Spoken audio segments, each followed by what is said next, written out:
एकादशी का व्रत लोग कहते हैं कि कर लिया, जान लिया, पर एकादशी के जो 18 नियम हैं उन नियम में 2 नियम कल बताए थे। तीसरा नियम है कि शिव की आराधना हो, कृष्ण की आराधना हो, भगवत स्मरण हो। दशमी, 11 और द्वादशी, दशमी, एकादशी और द्वादशी। एकादशी का व्रत, दशमी की रात्रि को जो आप भोजन करें वो सात्विक करें। एकादशी के दिन भोजन ना करें, अन्न का भाग ग्रहण ना करें, अन्न का भाग ग्रहण ना करें।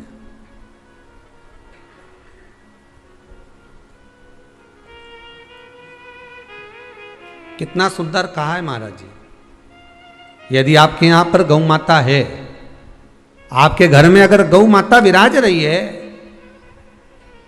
आपके घर में अगर गौ माता है, गाय की अगर आप सेवा कर रहे हैं, अच्छा गाय की सेवा भी बहुत बहुत कम लोग करते हैं। कई घरों में कुत्ता तो मिल जाए पर गौ माता नहीं मिले हो, और कुत्ता घुमाए नहीं, जब आधी आधी ऐसी ऐसी चड्डा पहन पहन के तो ऐसी शान दिखाए कि हमारे बराबर कोई वीआईपी नहीं, कुत्ता घुमा रहे हैं और वीआईपी इतना कि हमारे बराबर कोई नहीं, और कहीं का गाय के बछड़े को घुमाए तो लोग के गंवा रहे हैं।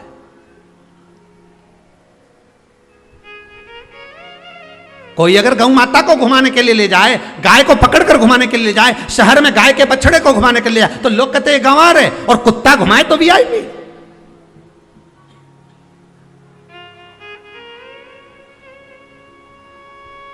अब समझने वाली विषय ये है कि तुम कुत्ते को घुमाते हो कि कुत्ता तुम्हें घुमाता है। क्योंकि कुत्ता उधर जाए तो तुम्हें उधर जाना पड़े, कुत्ता उधर जाए तो तुम्हें उधर जाना पड़े। परंतु तुम्हारी किस्मत में भगवान ने लिखा भी तो कितना गजब लिखा कि तुम्हारे घर के छोरा छोरी छीछी करे तो वो एक काम वाली रख रखी है ना बच्चे को संभालने के लिए, तो तुम्हारे घर के बच्चे गंदगी करे तो वो काम वाली संभाले। पर तुम्हारी किस्मत तो देखो कितनी जोरदार लिखी, ने तुम कुत्ता कुत्ती के ने छीछी कराने ले जाओ। अरे सुबह से उठ के माला लेके जाओ कि इनके कुत्ता उनके छीछी कराओ, और उसमें भी गर्व महसूस करे हमारे बराबर कोई नहीं, कुत्ता ही घुमा रहा है। अरे दादा, इनके देख के दया आए, सुबेरे सुबेरे हम भी जाएं मॉर्निंग वॉक करने पर इनके देखें तो भगवान से प्रार्थना करते, क्या करा था इनने अपने पूर्व समय में जो कुत्ते को छीछी करा रहे। इन पूर्व समय में कौन सा पाप करा था भोलेनाथ, कौन सा पाप करा था। अच्छा 3 बार गरुण पुराण भी पढ़ के देख ली, उसमें नहीं मिला कि ये कुत्ता उनके छीछी करा, इनने पाप कौन सा करा था पुराना जमाना के, उसमें नहीं निकल। अब पढ़ेंगे कहीं स्कंद पुराण वगैरह में से ढूंढ के लाना पड़ेगा। 2-4 कथा के बाद तो बता ही दूंगा कि कौन सा पाप किया था जो ये कुत्ता की छीछी। कितना सुंदर लिखा है धेनु मानस में, गीता प्रेस गोरखपुर की गौ अंक को निकालकर पढ़िए कल्याण का, उसमें लिखा है ब्रह्म मुहूर्त में सुबह के समय पर गाय की पूंछ को पकड़कर या गाय की रस्सी को पकड़कर जो 2 कदम भी चल लेता है उसके लिए भगवान विष्णु बैकुंठ का मार्ग और कुबेर का मार्ग प्रशस्त कर कर खोल देता। जरा पढ़िए धेनु मानस को पढ़िए, गौ अंक पढ़िए, गीता प्रेस गोरखपुर का कल्याण का अंक निकाल कर पढ़िए कि गाय का मात्र रस्सी पकड़कर 2 कदम चलने वाले के लिए मार्ग प्रशस्त हो जाता है। पर वो कुत्ता घुमाए तो वीआईपी हो, तुम गाय घुमाओ तो ये तो गवार है, इनमें तो अक्कल नहीं, बता कई घुमाए।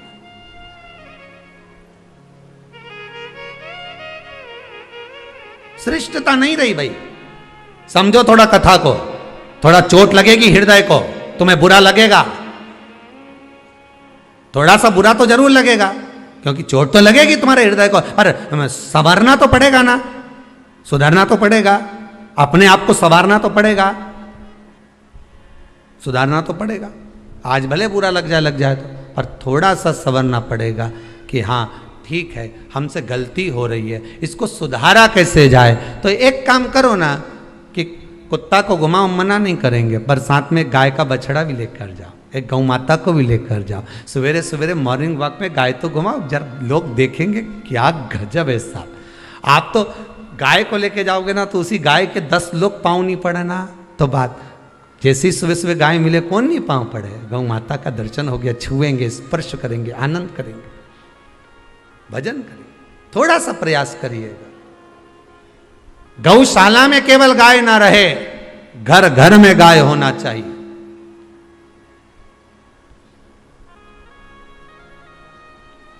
यहां पर तीसरे नंबर का जो, चौथे नंबर का जो उपाय बताया है, उपवास करने का जो नियम बताया, उसमें वर्णन किया, एकादशी के दिन अगर आपका व्रत है तो आप भूलवश भी डब्बे में रखी हुई रोटी गाय को ना देते हुए कुछ थोड़ा सा फलहार, कोई केला, कोई सेब, जो आप खाते हो, अंगूर, पपीता, जो आप ग्रहण कर रहे हो, उसका थोड़ा सा भाग आप गाय को प्रदान करो,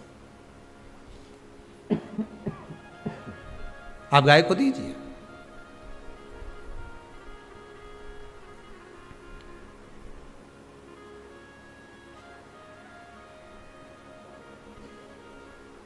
थोड़ा सा भाग आप गौ माता को प्रदान करो, थोड़ा सा।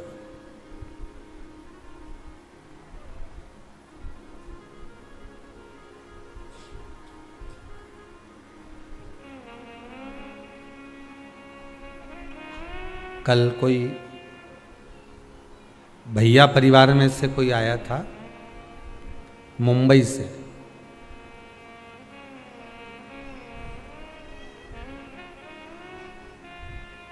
वो लगभग 10 किलो बादाम लाया होगा और 10-1 किलो काजू होगा, और कार्यकर्ताओं ने पूछा ये किसके लिए लेकर आए, गौ माता के लिए। उनने सारी गायों को, सब गौ माता को काजू और बादाम खिलाया होगा,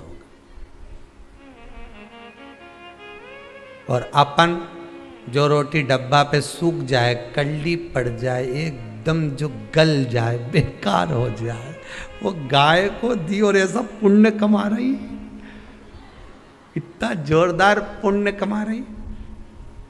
पति को गरम रोटी, बच्चों को गरम रोटी, बहू को गरम रोटी, सबको गरम। हिंदू धर्म की रीति है सबसे पहली रोटी गाय की। सबसे पहली क्यों बनवाई कि गाय के मुख में जाएगी तो पितर तर जाएंगे, तो सबसे पहले उठकर जाना था, रोटी बनाकर डब्बे को छोड़कर गैस बंद कर पहले गाय को देकर आना था, फिर रोटी देना चाहिए थी। पर रोटी दी कब? जब शाम के 4 बजे गई, दरवाजे पर गाय आ गई, जब तक रोटी फ्रिज पे पड़ी रही, फ्रिज पे से उठ के डब्बे पे पड़ी रही, डब्बे पे से उठ के दरवाजे के पास पड़ी रही, जीने पे थैली में टंगी रही, थैली में से निकली, 4 बजे गाय आई, तब उसको रोटी दी।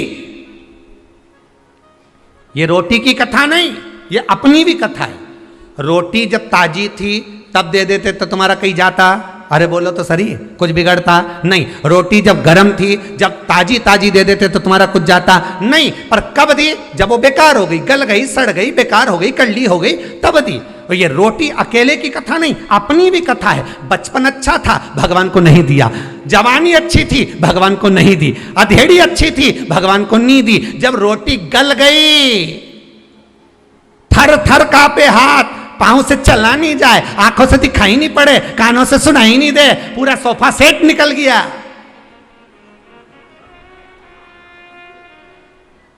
सब गायब। अब कह रही भगवान का भजन करूंगी।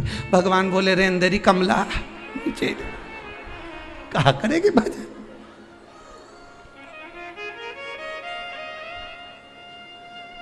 चार बजे रोटी दी है गाय को,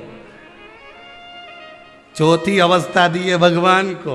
अरे विचार तो करो, सही है कि गलत है?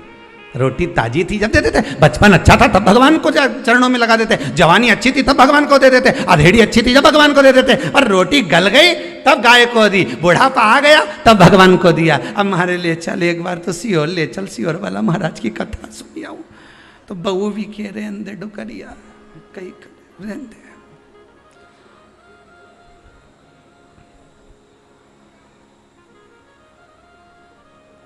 घर में पोता हो गया, सोना की सीढ़ी चढ़ा रहे अम्मा के। अम्मा से मंदिर की 4 सीढ़ी चढ़ी नहीं जा रही, सोना की चढ़ा रहे। और सोना की भी बनवाई तो इतनी सी बनवाई और अंगूठा में फंसा रहा है, चढ़ जा। अब चढ़े कैसे? कोई बड़ी सीढ़ी हो सोना की तो चढ़ भी जाए, वो इतनी सी सीढ़ी। और मुंह में भी अम्मा बोल रही बेटी को दे देना,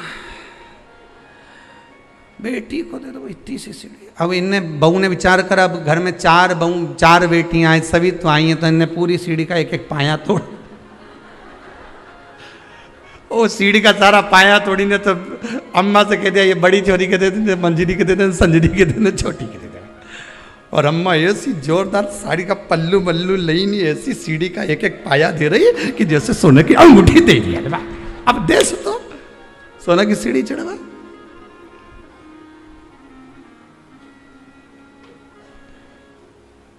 चलो भैया कथा में चले, नहीं तो लोग तो यूं के किसी और वाला महाराज पगला है। कथा से चला, क्या करोगे? बचपन जवानी अधेड़ी बेकार, बुढ़ापा दिया किस काम का रिया? अंतिम अवस्था, और वो भी पूरी नहीं दे पाए, वो भी परमात्मा को नहीं दे पाए। अरे महाराज एकादशी का व्रत का महत्तम कराए, थोड़ा सा फल दो, एक केला दो, एक सेब दो, पपीता दो। तुम जो फलहार कर रहे हो, चाहे तुम मोरधान पा रहे हो, चाहे तुम जो सामग्री पा रहे हो, पर वो थोड़ा सा दो, पर गौ माता को उस दिन फलहार दो, अगर एकादशी का आपका व्रत है तो। पर दोष है आपने एकादशी का व्रत तो करा, पर सामने गाय आई ना तो आपने फलाहार नहीं दिया, रोटी ही दी है, रोटी ही दी है। डब्बे में से निकाल के ले गई, गाय आई है रोटी देना, देव मना नहीं। बाकी के दिन आप आपके बेटे से कह दो रोटी दिया बेटा जा, पर आप अपने हाथों से, आपका व्रत है तो आप फलाहार आप कर रहे हो, तो फलाहार का ही दान गौ माता को दीजिए।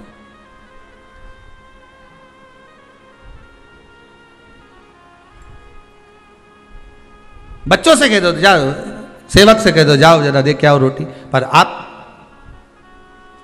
फल का दान दीजिए। महाराज 5वां वर्णन किया चतुर्थ भाव में, बन सके जितना एकादशी के दिन भगवान का ओम नमो भगवते वासुदेवाय का जाप करें, या अपने गुरु मंत्र का स्मरण करें, या जो मंत्र आपके हृदय में समाहित हो, श्री शिवाय नमस्तुभ्यम, ओम नमः शिवाय, राम कृष्ण शिव, जो मन पड़े उसका भजन करें, पर दिल से करना। जितनी देर करते बने उतना देर करो। माला पकड़ने की भी जरूरत नहीं कि माला पकड़ के बैठता हूँ तो घट की जिब्या से जप लो नहीं जी, वही उतना में ही पूरा हो जाए, वही बहुत है।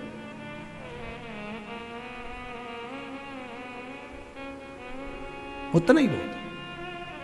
भगवान शिव की कथा कर रही है, व्रत शिव महापुराण की कथा कर रही है, व्रत शिव पुराण कर रही। महाराज 5वां नियम कहा, जिस दिन आपका व्रत रहे किसी निंदक से बात ना करें। निंदक जानते हो? भाई दूज के दिन, दिवाली की जो भाई दूज होती है ना, होली दिवाली की जो दूज होती है, उनमें ऐसा गोबर का भाई दूज बनाते हैं, और पास में एक चुगलखोर भी बना है, और चुगलखोर के ऊपर ऐसा भाटा धर दे, एक पत्थर। अब तुम्हारे उधर रखे कि नहीं रखे हमें नहीं मालूम रहे हो, जितने आस्था पे सुन रहे हो, पर हमारे इधर तो ऐसा रहता है, गोबर का भाई बहन बनाए और उसकी पूजन करे, उसके पास में एक गोबर का चुगल चोर भी बनाए, उसके ऊपर भाटा धर दे। कथा कह रही है,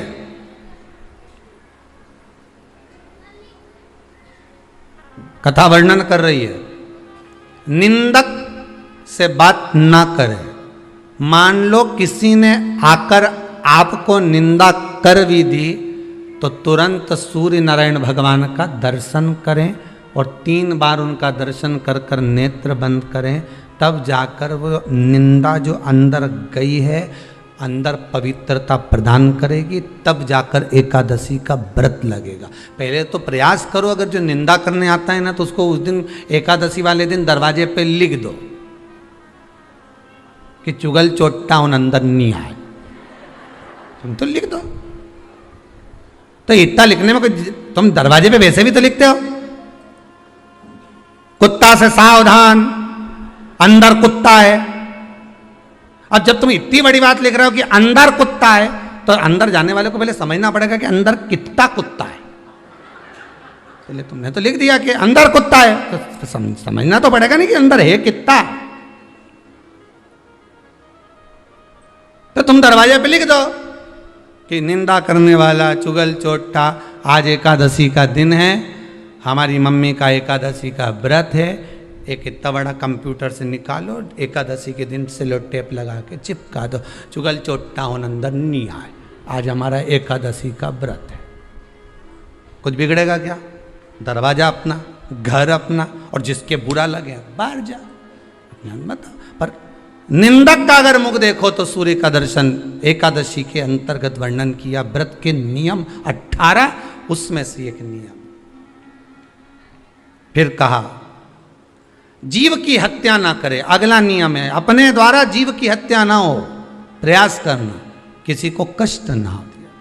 18 नियम में से एक नियम और, प्रयास करिएगा एकादशी जब भी करें तो द्वादशी से जुड़ी हुई करें, दशमी से जुड़ी हुई एकादशी कम करें।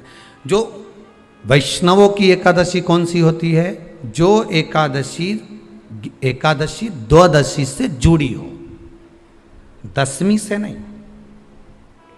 दशमी से जुड़ी हुई एकादशी व्रत कहलाती है, और द्वादशी से जुड़ी हुई एकादशी पुण्य फल प्रदान कर कर वैष्णवों को भगवान के चरण में छोड़ आती है। इसलिए एकादशी द्वादशी से जुड़ी हुई होना चाहिए।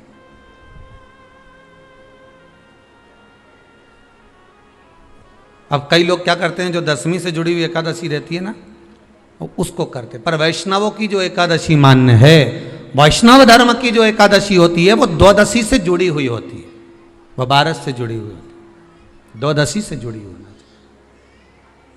महाराज। तो वो वैष्णव जो एकादशी होती है, वैष्णवों की एकादशी होती है, वो द्वादशी से जुड़ी हुई पूर्णता का सुख देने वाली होती है। हमें घटने के साथ नहीं चलना, ध्यान दीजिएगा। हमें किसके साथ चलना है? बढ़ने के साथ, क्योंकि हमको आगे बढ़ना है कि पीछे आना है।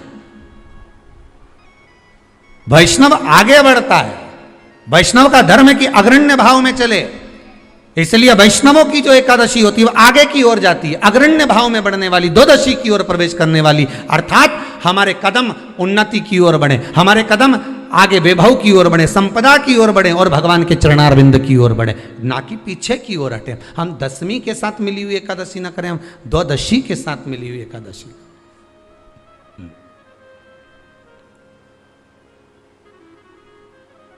वैष्णव एकादशी। फिर अगला वर्णन किया गया महाराज, शास्त्र कहता है, अगला वर्णन जो किया गया उसमें बताया, प्रयास करें जिस दिन एकादशी हो उस दिन घर में बुआरी झाड़ू आदि जो लगती है वो दूसरा लगा ले। क्यों? उसका वर्णन है, अगर आप बुआरी लगाएंगे, झाड़ू लगाएंगे, पोछा लगाएंगे, तो हो सकता है कोई जीव आपके हाथ के द्वारा मर जाए। अब एक बार ये कथा हमने काशी में कह दी थी, तो एक अम्मा खड़ी हो गई और उन्होंने कहा, महाराज जी हम तो दोनों ही हैं, और मेरी रे एकादशी, तो मैं पोछा किससे लगूं? अब मैंने कहा अम्मा तू तो रहने दे, तू ही लगा ले।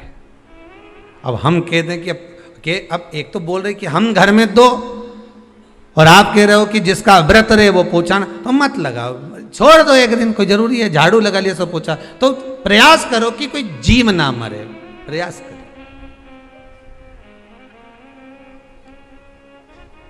किसी जीव की हत्या ना हो। जैसे चतुर्थी का व्रत करने वाली जो माताएं होती हैं, जो चतुर्थी का व्रत करती हैं, आज भी चतुर्थी मान्य हो रही होगी, तो चतुर्थी का जो व्रत करने वाली होती हैं, जो चतुर्थी का पूजन करने वाली होती हैं, उनके भीतर का एक भाव होता है कि जैसे ही शाम का समय आए चंद्रदेव का पूजन करें, चंद्र जब प्रकट हो जाए, कलश भर लिया, उसके नीचे आखा दाना रख दिया, चावल गेहूँ जो भी आप रखते हो पूजन के लिए, ऊपर पात्र आदि रख दिया जलाशय, फिर अपन ने घी का दिया लगाकर पूजन भी कर ली। तो जो चतुर्थी का पूजन करने वाली होती हैं, जो चतुर्थी का नियम व्रत धारण करने वाली होती हैं, बड़ी बड़ी चतुर्थियां करती हैं या उसका नियम धारण करती हैं, तो चतुर्थी का जो पूजन करती हैं वो किस चीज के लिए होता है? केवल संतान, पुत्र, परिवार, हमारा कुटुंब, हम जिस कुल में हैं, हमारा कुल वैभव की ओर बढ़े, संपदा की ओर बढ़े और उसकी आयु बढ़े, उसकी आयु बढ़े, वैभव बढ़े। बहुत ध्यान दीजिएगा महाराज, चतुर्थी की पूजन में जो आप आखा दाना रखते हो, गेहूं वगैरह कुछ भी जो भी रखते हो, उसकी बड़ी महत्वता होती है महाराज।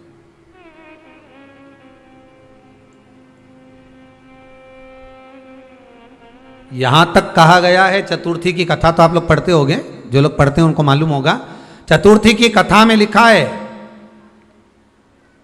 चौथ माता के व्रत में वर्णन किया गया है कि वो आखा दाना जो रखा जाता है, मान लो कोई जरूरी काम होता है तभी आखा दाना को रखा जाता है, संभाल के रखते हैं कि हम इस काम के लिए जा रहे हैं और हमारा ये कार्य सफल होना चाहिए।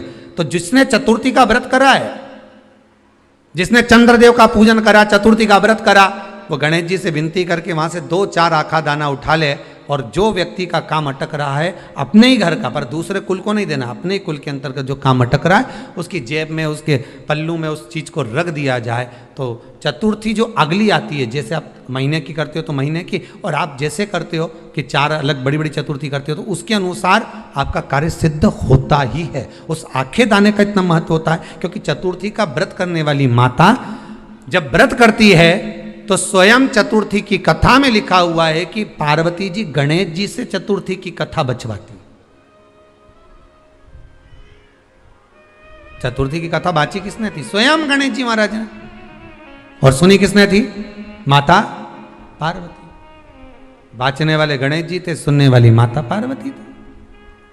तो चतुर्थी की कथा जब होती है तो उसको स्वयं गणेश जी बाच रहे हैं, तो व्रत कौन सुन रही है? माता पार्वती। और आपने जो आखा दाना लिया वो गणेश जी के भाव से लिया, गणेश जी से निवेदन करके, विनय करके, प्रार्थना कर उसको प्राप्त किया, आपने उसको लिया।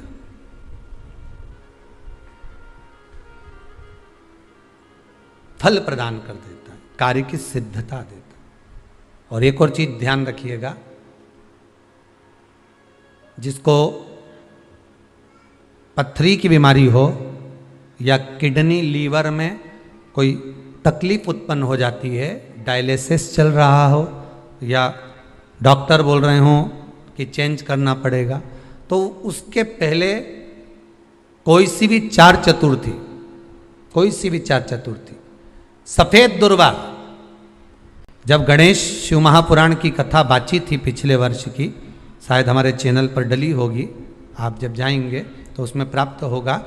तो सफेद दुर्वा, और दुर्वा का भी वर्णन करा था कि दुर्वा कहाँ से उत्पन्न हुई थी, दुबा का भी व्याख्यान वर्णन करा था कि दुबा का महत्व क्या है, इसको अमृत क्यों कहते हैं, उसका भी वर्णन करा गया था कि सारे पेड़ पौधों को काट कर पटक दो वो सूख जाते हैं, पर दुर्वा को भले काट लिया 1 साल बाद वापिस ले जाकर डाल दो और पानी के अंदर दुर्वा हरी हो जाती है, अमृत कहते हैं उसको।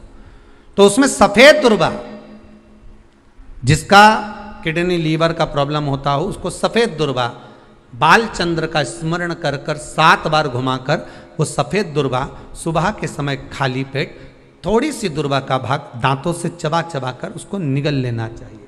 पथरी होती है तो 15 से 20 दिन में वो बाहर निकल जाती है, किस मार्ग से निकले, यूरिन आदि के माध्यम से वो बाहर हो जाती है। और अगर किडनी लीवर की प्रॉब्लम होती है, डायलिसिस चल रहा होता है, तो उसमें भी आपको सुख की प्राप्ति होती है। हफ्ते में अगर 2 डायलिसिस हो रहे हैं तो हो सकता है बाबा चाहेगा विश्वनाथ तो 1 कर देगा, धीरे धीरे उसको फिर 4 चतुर्थी कर लीजिए। सफेद दुर्वा का स्मरण। सफेद दुर्वा कहाँ मिलती है? तो कहाँ, जहाँ जलाशय होता है, जहाँ कुआं हो, बावड़ी हो, तालाब हो, पानी जहाँ भरा रहता है उसके नजदीक में सफेद दुर्वा उत्पन्न होती। सफेद दुर्वा मार देती। सफेद दुर्वा का स्मरण कर, शिव कथा कह रही है। अगला वर्णन किया है भगवान। तो बालचंद्र चतुर्थी का स्मरण करते हुए कहा कि आप जो व्रत कर रहे हो उस व्रत की पूर्णता में जिस भगवान का भजन कर रहे हो उस भगवान से पूर्ण फल की कामना हो आपकी।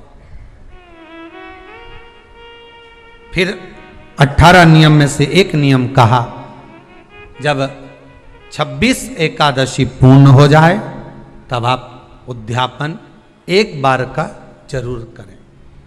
किसी के मृत्यु के बाद आपने जो एकादशी दी है, जैसे कोई परदादा गए, दादा गए, कोई बुजुर्ग गया, पंडित जी ने कहा एकादशी का दान दो, आपने दे दी 5 एकादशी, 4 एकादशी, 3 एकादशी, 2 एकादशी, आपने जो एकादशी दी है, मना नहीं, दो और देना चाहिए। दान धर्म पुण्य तो करते रहना चाहिए, जब मन मिले तब कर दो, मौका मिले तब करो। तो एकादशी जो आपने दी है, और आपने किसी जीव को एकादशी दी है जो चला गया है, उस जीव को जब एकादशी दे देते हो, उसकी 11 एकादशी, 5 एकादशी, 3 एकादशी जितनी आपने दी है उतनी पूरी हो जाती है। उसके बाद में एकादशी का एक व्रत नहीं रखना चाहिए, उसके बाद फिर अगला एकादशी का व्रत धारण करना चाहिए, वापिस फिर पुनः। तो क्या करोगे उस दिन? जिस दिन आपने एकादशी जीव को दे दी, 5 एकादशी दी, तो छठी एकादशी पे क्या करोगे उसको? ये नहीं कि आपको अन्न खाना है, आपको व्रत नहीं रखना, पर आपको अन्न का सेवन नहीं करना। उस दिन दूध की सामग्री, कोई फ्रूट्स, कोई फल आपको उस दिन ग्रहण कर लेना। पर आपको ये नहीं करना है कि हमने तो एकादशी करी ही नहीं है आज, तो हम अन्न खा लेंगे, नहीं। कथा में वर्णन आया था, कल कथा में कहा था, मुर को जब मारने का समय आया, पाप सामने आ गया, भगवान ने उस पाप को किस में ले जाकर छोड़ा? पाप पुरुष को अन्न के भीतर। पाप पुरुष कहां गया? अन्न के भीतर। एकादशी के दिन एक दिन पाप पुरुष अन्न के भीतर रहता। एकादशी का अगला वर्णन ध्यान से सुनिएगा। मान लो आपने एकादशी का उद्यापन में बाद में करूं नहीं करूं, श्वास का कोई भरोसा है?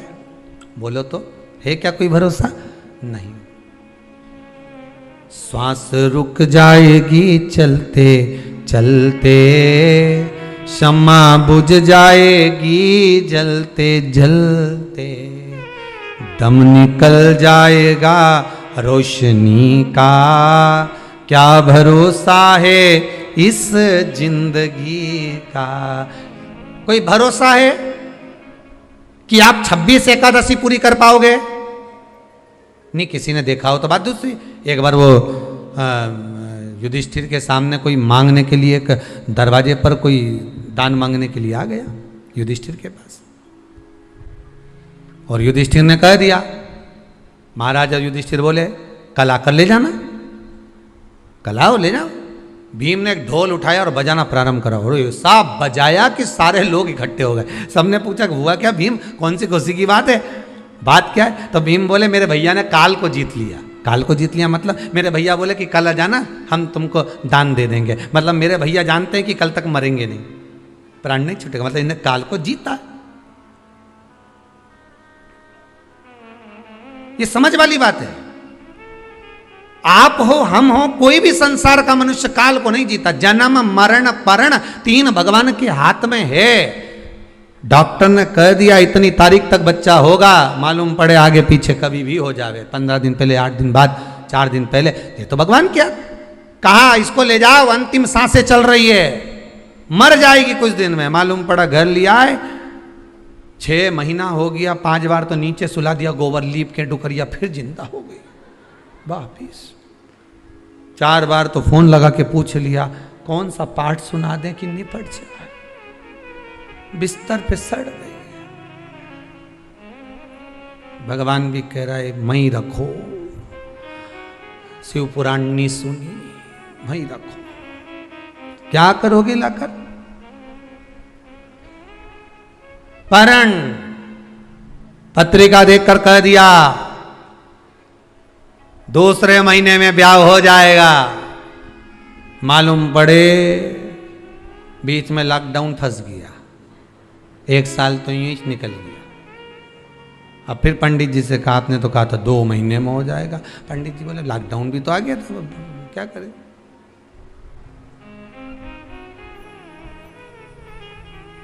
तो लॉकडाउन से क्या फर्क पड़े महाराज जी, शादी तो पक्की हो जाना थी। पंडित जी बोले जो इसके लिए बना था हो सकता है उसको कोरोना हो गया होगा, तो भगवान भी दूसरा ढूंढ रहा है, टाइम लगेगा, अभी समय लगेगा। कोई कितना ही कह दे कि इतने समय तक विवाह हो जाएगा, शादी हो जाएगी, पर जब तक उसने बंधन नहीं लिखा तब तक बंधना मुश्किल है। जन्म मरण परण 3 शिव के हाथ है, मेरे भगवान के हाथ में। 3 भगवान के पास में है, 3 वो भगवान के पास रहेगा।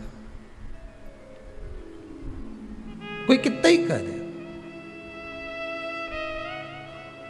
ना आपका ना हमारा, क्या भरोसा है इस जिंदगी का, क्या भरोसा है, आज है कल नहीं, क्या भरोसा। तो फिर मान लो हमने 7 एकादशी का व्रत कर लिया और उद्यापन नहीं कर पाए, 26 का इंतजार कर रहे थे और उससे पहले निपट गए, तो फिर उद्यापन ऊपर करोगे? अरे बोलो तो सही, उद्यापन कहां करोगे? सारे व्रतों में केवल एक व्रत ऐसा होता है एकादशी का, जिसका उद्यापन पहली एकादशी पर भी कर सकते हो। सारे उद्यापन में केवल एक उद्यापन ऐसा होता है, सारे व्रतों में एक व्रत का उद्यापन ऐसा होता है, वो है एकादशी का। ये जरूरी नहीं कि 26 पूरी होगी तभी तुम करोगे, या तो पहली में ही कर लो या फिर 26 पूरी हो तब कर। पर उद्यापन अगर तुमको ऐसा लगे कि हाँ मैं अभी तो जीऊंगी हो, अभी तुम्हारा बाल भी धोला नहीं हुआ, तुमको ऐसा लगे तो अभी तो मैं तो बढ़िया,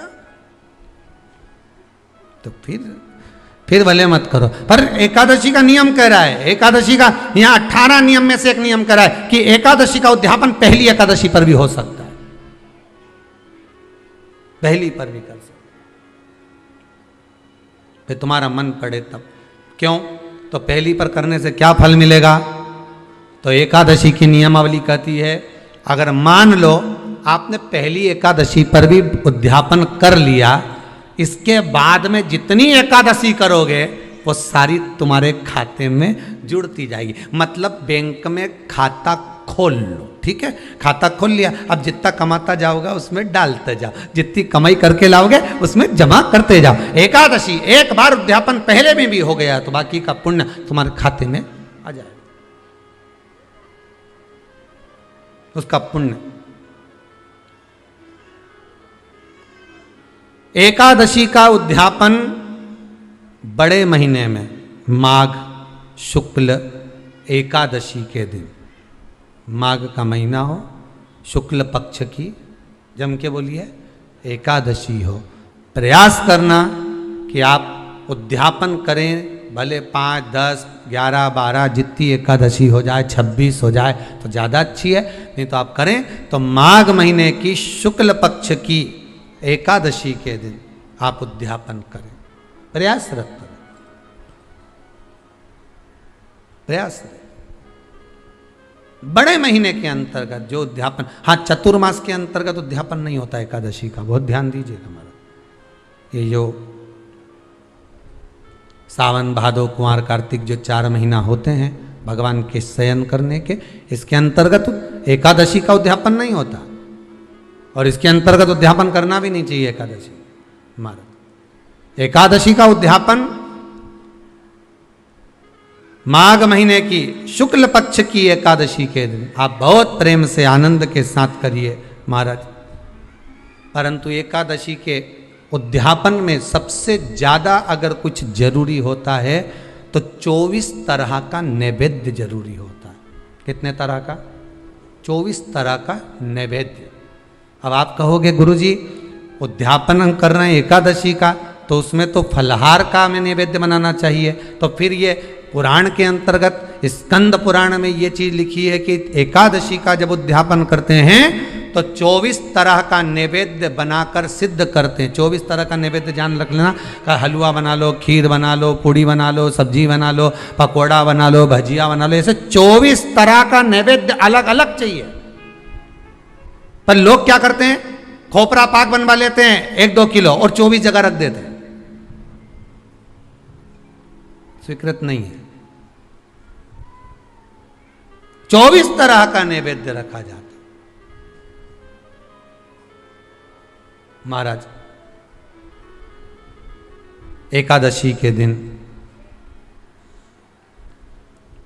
भगवान का पूजन का पूरी तैयारी कर कर मंडल आदि बनवाकर विद्वान ब्राह्मण को बुलाकर, कर्मकांडी ब्राह्मण को बुलाकर जो भगवत सेवा में एकादशी का उद्यापन कराए, उन ब्राह्मण के चरणों को नमन कर कर, प्रणाम कर कर एकादशी का पूजन करवाइए और उस मंडल की पूजन कराकर हवन द्वादशी को कराइए। एकादशी को हवन नहीं, एकादशी के उद्यापन का जो हवन होता है वो द्वादशी को।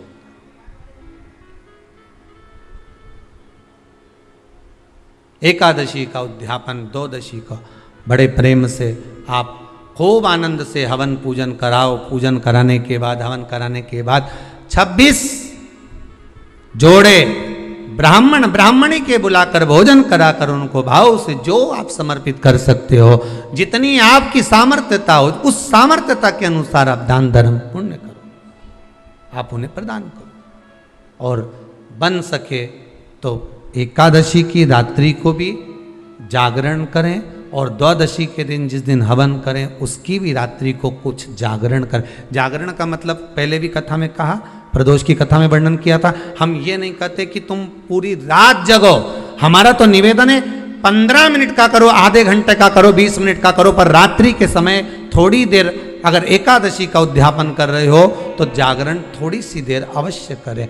नहीं कर सकते अकेले बैठकर राम नाम जप लें, भजन कर लें, पर करो।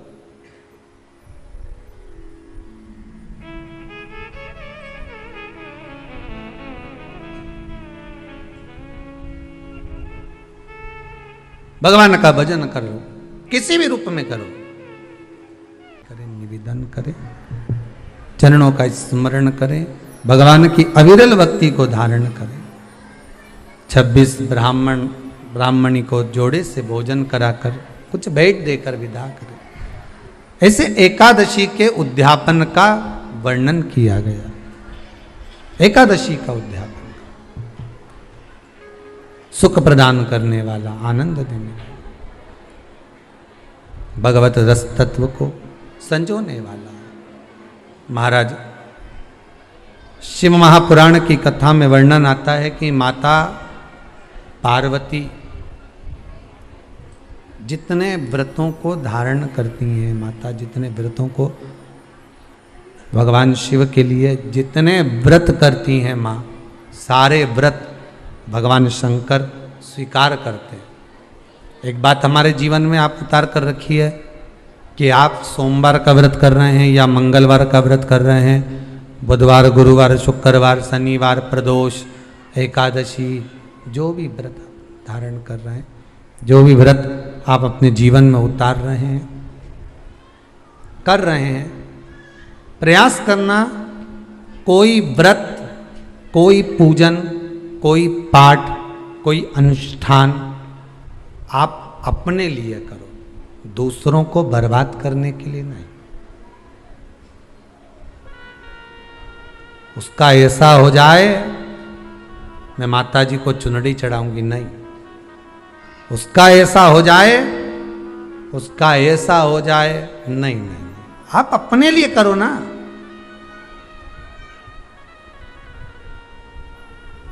सर्वे भवन्तु सुखिनः। अगर आप व्रत कर भी रहे हो तो किसी के बुरा करने के लिए नहीं। अगर किसी के यहां जाकर आप पूछ भी रहे हो कि महाराज हमारे कहीं चले गए और कहा कि हम दुखी हैं, और कोई कह दे कि तुम तुम्हारे पड़ोसी से दुखी हो या तुम्हारे उनसे, तो उनके लिए हमें कुछ बुरा नहीं करना। आप अपना अच्छा करवाते जाओ कि देना हो तो दीजिए, जन्म जन्म का साथ। मेरे सिर पे रख दो भोले अपने ये दोनों, और देना हो तो दीजिए जन्म। हमें दूसरे का अहित चाहिए ही नहीं। कोई कितना भी गाली दे, कितना भी अपशब्द कहे, कितना भी ताने दे, कितने भी अपशब्दों का व्याख्यान वर्णन करे, हमें नहीं बोलना। आग लगे बस्ती में अपन रहो, क्या किसको रोइए चादर तान के, अपने को नहीं बोलना। वो क्या बोल रहा है, क्या कर रहा है, क्या चाहता है, अपने को उससे मतलब नहीं कुछ भी। बोले बोले तो बोले, तुम तो मीराबाई जैसे हो जाओ कि मैं तो चली वृंदावन राणा और मेरे तो भाग जगे, राणा जी तेरे महलों में आग लगे, राणा जी तेरे महलों में आग। अरे घास फूस की कुटिया बनाऊंगी, भले कैसे भी रहूंगी पर किसी का बुरा नहीं करूंगी। घास फूस की बोल तो दो कुटिया बनाऊंगी, जामे तुलसी का रोप लगे, राणा जी तेरे महलों में। मैं तो चली वृंदावन राणा और मेरे तो भाग जगे, राणा जी तेरे महलों में आ। वो कितना ही हमें नहीं चाहिए, मतलब ही नहीं हमें किसी के महल और अटारी से। उनकी बिल्डिंग 4 मंजिल की बन गई, बन जाए तो उनके यहाँ 4 व्हीलर गाड़ी आ गई, आ जाए तो बस वो हाईवे पे चल रहे हैं, हम दचके वाली पे भक्ति के बल पर चल रहे हैं। जब मेरा भगवान देगा तो छप्पर फाड़ कर देगा, ऐसा देगा कि शिव महापुराण की कथा भी करवा देगा, यह पक्का है। बस उस पे विश्वास रखो, भरोसा रखो, उससे निवेदन करो कि कृपा कर देना, जीते जी शिव जी तुम्हारी कथा करवाना, जीते जी करवाना। मरने के बाद की कोई गारंटी नहीं दादा, मरने के बाद तो लोग अपने को तो शमशान छोड़ आते, बाद में नुक्ति और से खाते। हाँ, हमें उससे मतलब नहीं, हमें तो जीते जी कराना, बस मरने के बाद की कोई बात।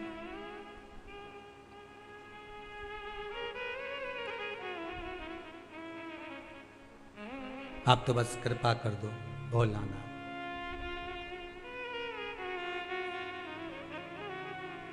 तेरे दरबार की बाबा निराली शान देखी है। जब भी सुना एक ही बात सुनी कि तूने चोर को कुबेर बना दिया।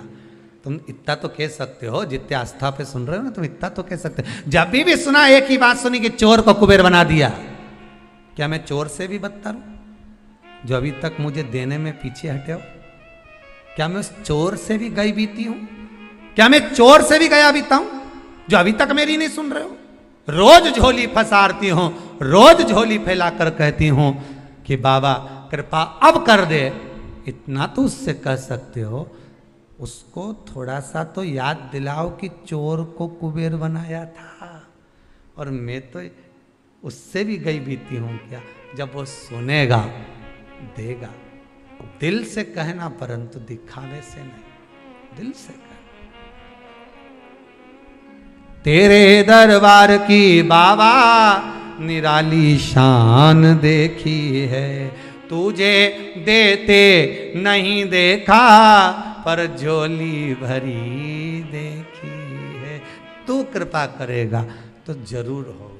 माना मैं पापी हूँ, माना मैं कपटी हूँ, माना मैं चली हूँ, माना मैं प्रपंची, मुझे कुछ नहीं आता, पर एक काम तो आता।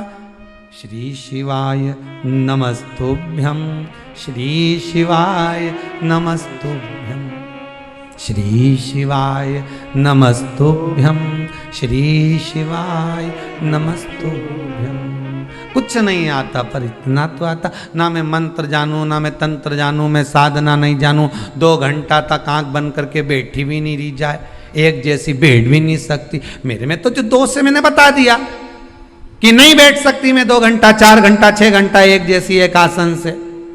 पर हूं तो तुम्हारी। चलते भी कहो सोते भी कहो। तुम्हारा मन पड़े श्री शिवाय नमस्तुभ्यं, श्री शिवाय नमस्तुभ्यं, श्री शिवाय नमस्तुभ्यं। मैं कैसी भी हूं पर आपकी हूं, मैं कैसा भी हूं आपका हूं। भाग्य किसने लिखा है? आपने। जन्म आपने दिया, मारोगे आप, पेट भरने की जवाबदारी आपकी है। पर ऐसे ही मत मार देना। पेट भरने की जवाबदारी केवल भोजन देकर नहीं, एक बार शिव पुराण की कथा करवाना, इतना तो दे देना दातार। दुनिया जो आज मेरे ऊपर उंगली उठाती है, हंसती है, ऐसी कृपा तो एक बार कर दे, ऐसी दया तो कर दे कि जो उंगली उठाने वाले हैं उनकी भी उंगली उठे नहीं, नीचे की ओर चली। इतनी कृपा तो कर, भजन करा दे, स्मरण करा दे। रोज माला लेकर, रोज पूजन की थाली लेकर, रोज भगवान का भजन करता हुआ श्रीमन नारायण हरि हरि हर हर महादेव जपता जपता जपता जपता अजामिल अपनी माला को उठाकर भगवान के मंदिर जाता था। एक दिन एक मित्र ने कहा, क्या जरूरी है कि इसी रोड पे से मंदिर जाए? क्या जरूरी है कि इसी गली में से मंदिर जाए? क्या जरूरी है कि इसी रोड पे से जाए, इसी मार्ग से जाए?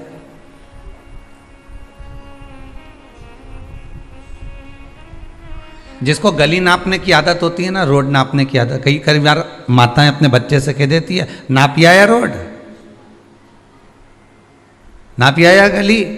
माता कई बार गुस्से में आकर कह देती है कि गली नापिया या रोड नापिया या। मतलब रोड नापना मतलब इसकी आदत है कि ये जाएगा इस गली से और आएगा ना जाने कौन सी गली से घूम फिर कर। अगर कहीं का इंतजार भी करता रह जाए ना कि अब यहीं से आने वाला है, आने वाला है, आने वाला है, मालूम ही नहीं पड़ेगा कौन सी गली में से घुस कर आएगा, कब प्रवेश कर जाएगा और कब घर में आ जाएगा। इसका कोई ठिकाना ही नहीं।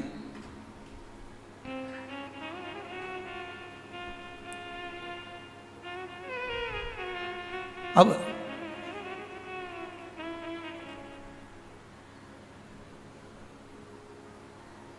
अजामिल की आदत थी एक ही मार्ग से जाना, उस मार्ग से भगवान का दर्शन करना। थोड़ी मंत्र जाप करते करते, माला जपते जपते, भजन करते करते चले जाता था और जाकर दर्शन कर कर वापिस आ जाता। आज एक मित्र मिल गया,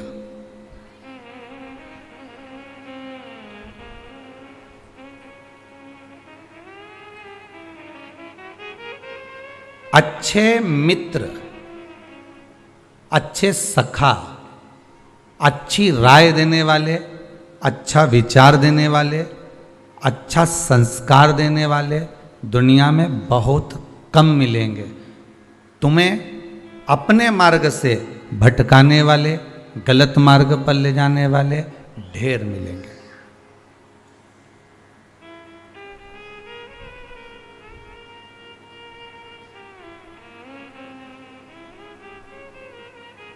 ढेर प्राप्त हो जाएगा।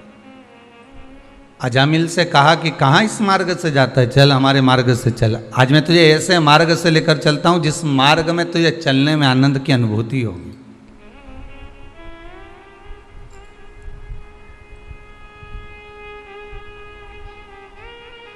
शायद आपने भी सुना होगा, हमने भी हमारे गुरु जी के मुख से सुना था, आपने भी आपके गुरु के मुख से सुना होगा, कभी जीवन में कहीं पढ़ा होगा कि भक्ति का पथ, भक्ति का मार्ग बड़ा आड़ा टेढ़ा होता है। भक्ति का पथ, भक्ति का मार्ग बड़ा उबड़ खाबड़ होता है, बड़ा आड़ा टेढ़ा होता है। ये बहुत सीधा नहीं हो सकता। पाप का मार्ग, गलत संगत का मार्ग, गलत जगह जाने का मार्ग बहुत अच्छा होता है, बहुत अच्छा।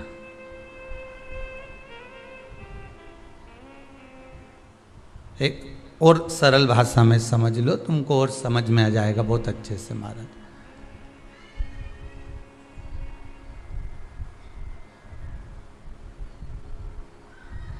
बहुत अच्छा भोजन और बहुत आड़ा टेढ़ा भोजन, दोनों में पचने में समय लगता है। साधारण सी मूंग की दाल और रोटी अगर आपने खा ली है, साधारण सा भोजन आपने ग्रहण कर लिया है, साधारण सा भोजन आपने अपने मुखाग्रविंद में धारण कर लिया है, आपने उसको ग्रहण कर लिया है, वो जल्दी पच जाएगा। बोलो पचेगा कि नहीं पचेगा? और जो भोजन आड़ा टेढ़ा है, जो भोजन बड़ा भारी है, बड़ा भारी भोजन है, जो उसको आप अगर कर भी लिए हो ना तो पचने में थोड़ा समय लगेगा, थोड़ा समय लग सकता। अब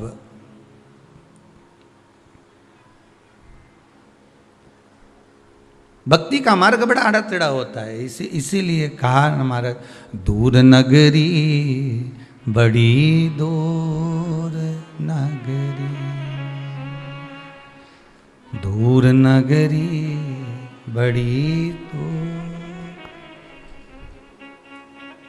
कैसे आऊं भोले बाबा तेरी काशी नगरी, बड़ी दूर नगरी, कैसे आऊं शंभू बाबा तेरी उज्जैन नगरी, बड़ी दूर नगरी, धीरे धीरे चलूं तो कमर मोरी लच। कमर का मतलब ध्यान दीजिए जरा भजन की ओर, ये आपकी कमर से मतलब नहीं है हो,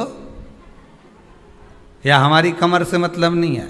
कमर का मतलब है ये विवेक, ये बुद्धि, ये चित्त, ये मन। धीरे धीरे चलूं तो कमर मोरी लचके, झटपट चलूं तो झल, ज्यादा अगर मालूम पड़े बहुत तेज, मेरे पास तो 4 व्हीलर गाड़ी है, अभी 3 घंटे में तो सीहोर लगूं, सीहोर 3 घंटे में तो काशी लगूं, 3 घंटे में तो अभी मैं उज्जैन लग जाऊंगा। तो ये क्या हुआ, झटपट चलूं तो झलकाए अपना अहंकार, झलकाए गगरी, अहंकार झलक जाता।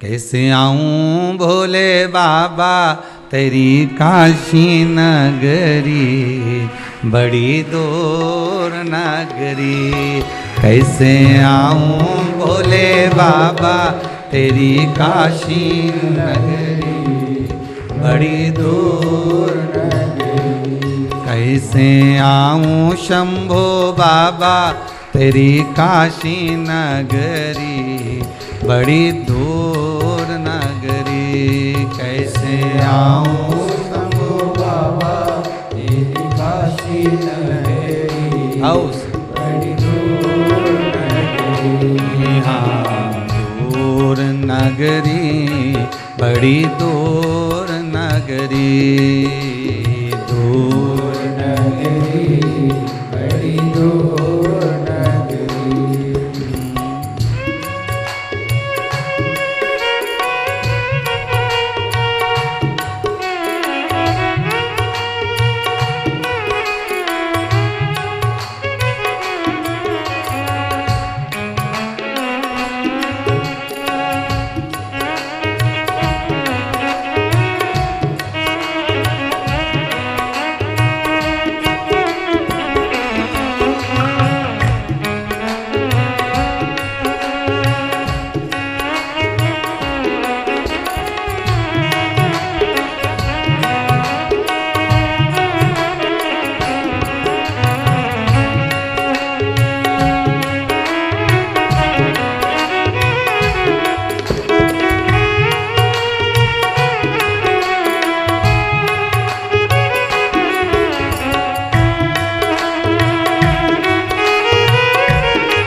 रात को आऊं बाबा डर मोहे लागे, रात को आऊं बाबा डर मोहे लागे, रात को आऊं बाबा डर मोहे लागे, रात को आऊं बाबा डर मोहे लागे, हाँ डर मोहे लागे हो डर मोहे लागे, हाँ डर मोहे लागे, हाँ डर मोहे लागे, रात को आऊं बाबा डर मोहे लागे, रात को आऊं बाबा डर मोहे लागे, दिन में आऊं तो देखे सारी नगरी, बड़ी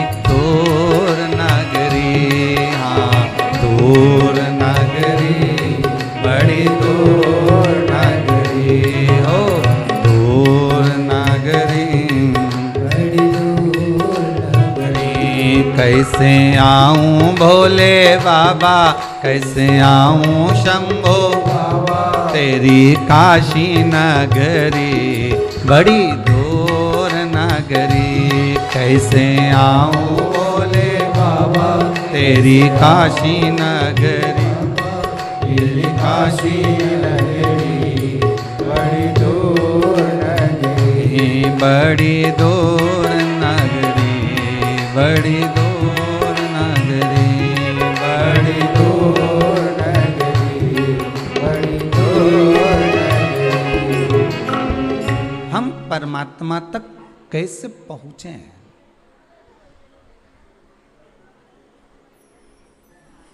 मार्ग बड़ा कठिन है। गुरु कहते हैं कि भक्ति का जो पथ है, भक्ति का जो मार्ग है, बड़ा आड़ा टेढ़ा है, बड़ा आड़ा टेढ़ा। और भक्ति का मार्ग जो आड़ा टेढ़ा है ना, इस पे थोड़ा कष्ट तो होगा, मना नहीं है, पर सीधा रास्ता जो एकदम, दोनों में बहुत अंतर है। जरा बहुत ध्यान से सुनिएगा कथा। व्रत की कथा चल रही है, व्रत शिव महापुराण की कथा। और इस कथा को अगर आप समझ गए तो जीवन सार्थक हो गया आपका। बहुत सावधानी से सुनिएगा। भक्ति का पथ आड़ा टेढ़ा, भक्ति का मार्ग थोड़ा सा उबड़ खाबड़, उसमें खड्डे ज्यादा हैं। और पाप का जो मार्ग है ना, बेकार जो मार्ग है ना, एकदम हाईवे क्लीन, सीधे इंदौर से चले भोपाल 2 घंटा 2.5 घंटा में टच। अच्छा, अब एक बात आपसे पूछेंगे, जितने लोग आस्था पर कथा सुन रहे हैं, जितने फेसबुक यूट्यूब पर सुन रहे हैं, बहुत ध्यान से बताना भाई। जिस रोड में खड्डे बहुत होते हैं उसमें एक्सीडेंट ज़्यादा होते हैं कि जो एकदम क्लीन होता है उस पर एक्सीडेंट ज़्यादा होते हैं? जो एकदम क्लीन है। इतने से समझ गए ना तुम पूरी कथा? बस आज की कथा अक्षतम कैसों कर दें और क्या बात, इतना ही समझना है बस। भक्ति का मार्ग आड़ा टेढ़ा होता है, खड्डे ज़्यादा होते हैं, थोड़ा सा लोग ताने भी देंगे, अपशब्द भी कहेंगे, दुनिया के लोग कहेंगे बताओ ये बस 2 बजे नहीं और टीवी खोल के बैठ जाए, रिमोट भी अपने पास में छुपा के रख ले, बेचारा छोरा छोरी के नहीं दे है? वो बेचारे कथा सुनने में उनका मन नहीं लगे, उनका चाहिए डोरेमोन, और इनको चाहिए भोलेनाथ। अब थोड़े ताने भी मिलेंगे, थोड़ी गालियां भी मिलेगी, थोड़े अपशब्द भी मिलेंगे, थोड़ा तपना भी पड़ेगा, थोड़ा सा तपना पड़ेगा। भक्ति के पथ में आड़ा टेढ़ा खड्डे वाला मार्ग है तो थोड़ा थोड़ा बस गाड़ी थोड़ी धीमे धीमे चलेगी है। एक बहुत पहले एक भजन में एक लाइन सुनी थी, गाड़ी धीमा धीमा हाँको जा में बैठो है श्याम बांको। वो थोड़ा धीमे चलेगी, स्लो चलेगी, पर ये पक्का है तुम्हारा कहीं एक्सीडेंट नहीं होगा। और एकदम क्लीन, पाप की जो रोड है ना वो क्लीन है, सीधे चले यहां से और जितनी स्पीड बढ़ा सकते हो। पाप तो कहता है स्पीड बढ़ा, पाप कहता और स्पीड बढ़ा, अभी तो 60 पे ले जा, 100 पे, 120, 140, जो स्पीड पे स्पीड चली और पाप करते चले हाओ कौन देख रहा है, हाओ कौन सुन रहा है, हाओ क्या कर लेगा कोई अपना, हाओ कौन क्या बिगाड़ लेगा अपना। और पाप की स्पीड बढ़ती गई बढ़ती गई बढ़ती गई और इतना में तो सामने से भैंस आई गई।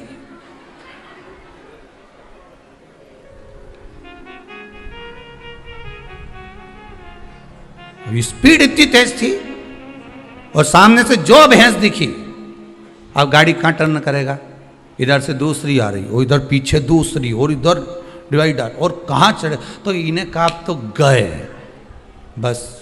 फिर स्पीड वो भैंस जो सामने आई ने तुम्हें ले जाके साइड में जो था ना डिवाइडर उस पर चढ़ाया और चढ़ा के फिर खड्डा में फेंका, और फेंका ने सब तरह से ने तुम दुचाया, सब इधर से कहीं दुच गया, इधर से दुच गया, इधर से पिट गया, जहाँ से देखो वहीं पड़ा। कोई उठाने वाला मिला? एक्सीडेंट होने के बाद दुनिया के लोग तुम्हें बाद में उठाते हैं, पहले जो मोबाइल, चेन, बैग, लैपटॉप, ये सारी जो सामग्री होती है ना, पहले इनको उठाया जाता है। तुम्हें तो उठाएंगे, और वो नहीं उठाएंगे तो वो उठाएगा, कोई तो उठाएगा। तो तुम्हारी इतनी चिंता नहीं है,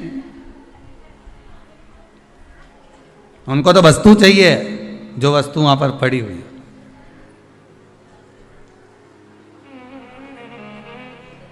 तुम्हारे लिए तो फोन लगा दिया जाता है 108 पे, कितना 108। सारी दुनिया वालों को भी मालूम है कि 108 बार जपोगे तो ही में आएगा, नहीं तो नहीं आने वाला। 108 पे फोन लगा दिया। अब तुम अंदाजा लगा लो, पाप की स्पीड बहुत तेज थी, सामने एक भैंस आ गई। भैंस मतलब समझ गए कि समझाएं? अजामिल की कथा चल रही है, पहले उबड़ खाबड़ वाले रास्ते पे जा रहा था, मित्र ने कहा इस स्पीड वाले रास्ते पर चल, और सामने भैंस आ गई। भैंस मतलब एक वेश्या का मुख देख लिया, जो देखा तो उस पे आसक्त हो गया, गाड़ी डिवाइडर पे चढ़ गई, अहंकार की ओर बढ़ गया।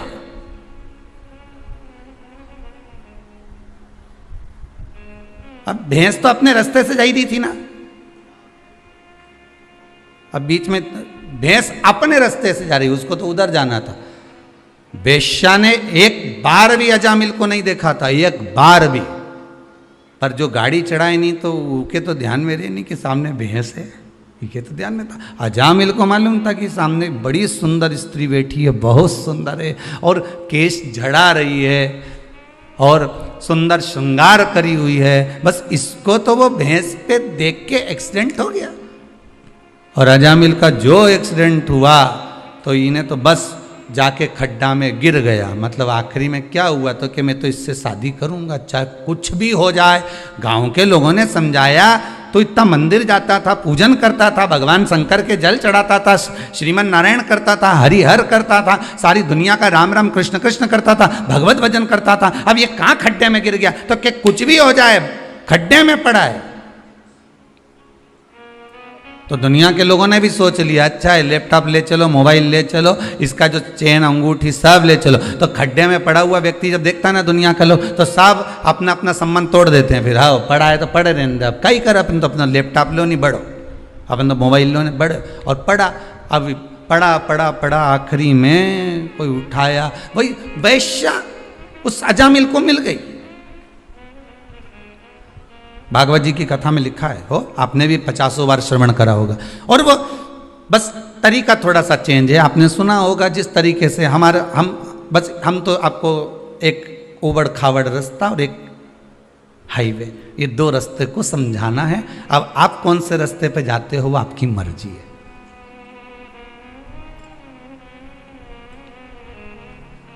चले गया हाईवे पर, बस भैंस के चक्कर में खड्डा में गिर गया।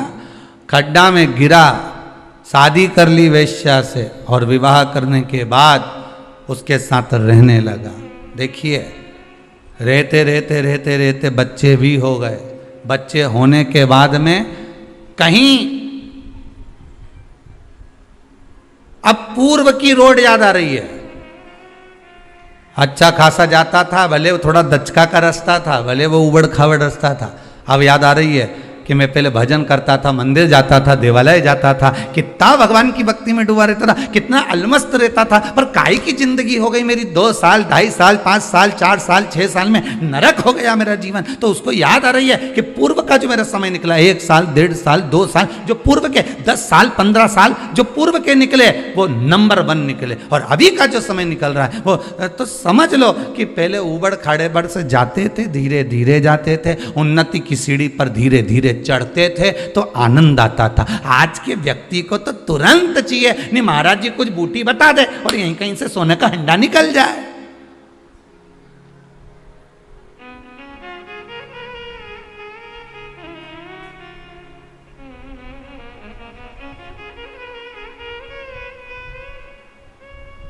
किसी के चक्कर में मत पड़ो। अजामिल ने अपनी रास्ता बदल लिया था, अजामिल ने अपना मार्ग बदल लिया था, अजामिल ने अपना मार्ग चेंज कर लिया था। तुम किसी के कहने पर अगर अपना मार्ग बदल रहे हो, तुम किसी के कहने पर अपना मार्ग चेंज कर रहे हो, तुम किसी के कहने पर अगर गलत संगत की ओर जा रहे हो तो समझ लेना कि तुम्हें कुछ प्राप्त होने वाला नहीं है। हाँ, थोड़ा सा शंकर की भजन में, शंकर की पूजन में, भगवान की भक्ति में, भगवान के स्मरण में, भगवान की सेवा में, भगवान की चाकरी में जो तुम उपाय करते हो, जो तुम अनुष्ठान करते हो, जो तुम पूजन करते हो, उसको करोगे तो थोड़ा समय तो लगेगा। पशुपति व्रत कर रहा, थोड़ा समय तो लगेगा। तुमने सोमवार का व्रत करा, थोड़ा समय तो लगेगा। तुमने एकादशी का, थोड़ा धीरे धीरे, अब ये ऊपर खावड़ का रास्ता, थोड़ा समय तो लगेगा। पर यह पक्का है कि तुम मंजिल तक पहुंच जाओगे। पर आज के जमाने में तो लोगों को तुरंत चाहिए, तुरंत। और एक बात आप लोगों से हाथ जोड़कर कहेंगे, सियोर वाला महाराज को ना तो कोई विद्या है, सही मायने में देखा जाए तो यहां तो पढ़ना नहीं आए, ना कोई विद्या, ना कोई मंत्र, ना कोई तंत्र। यहां तो एक ही मंत्र है, श्री शिवाय नमस्तुभ्यम। शिव महापुराण की विद्येश्वर संहिता का एक मंत्र जो हमने ग्रहण करा, हमने आपको दे दिया। आप जप लो, आप ग्रहण कर लो। आज कोई गुजरात से संत आए हुए थे पावागढ़ के आगे से, वो केवल, आपने दर्शन कई लोगों के स्मरण होगा, उनके फोटो भी होंगे समीर जी के पास में, तो दर्शन कराएंगे। वो केवल किस लिए आए थे? क्योंकि उनके कोई भक्त, महाराज जी अमेरिका में रहते हैं और वो भक्त का फोन यहाँ नहीं लग रहा था, तो केवल उन्होंने अपने गुरुजन को खबर करी कि गुरुदेव एक बार, हमारा कोई नहीं वहाँ पर, कोई परिचित नहीं, आपसे हम केवल जुड़े हुए हैं, आपसे निवेदन है आप जाकर एक खबर थोड़ा सा इस भूमि पर जाकर कर आएँ कि महाराज कोरोना महामारी हो गई थी उस बेटी को, उस घर की माता को, 90% शरीर ने काम बंद कर दिया था, वेंटिलेटर पर पटक दिया था। पर जब 90% काम करना बंद कर दिया और वेंटिलेटर तक की नौबत आ गई, तो उस बच्ची ने एक ही बात कही थी कि मैंने शिव कथा सीहोर की सुनी है, शिव महापुराण की। उसमें उन्होंने कहा था श्री शिवाय नमस्तुभ्यम का जाप करना और बाबा का नाम लेकर पानी को ग्रहण करना। और वही उस बच्ची ने शंकर का इतना स्मरण करा कि भगवान की भक्ति में इतनी जुड़ गई कि कहीं नहीं गई और आखिरी में ठीक हो गई। तो उसने केवल एक धन्यवाद करने के लिए, एक साधुवाद करने के लिए, केवल एक साधुवाद करने के लिए, एक धन्यवाद करने के लिए,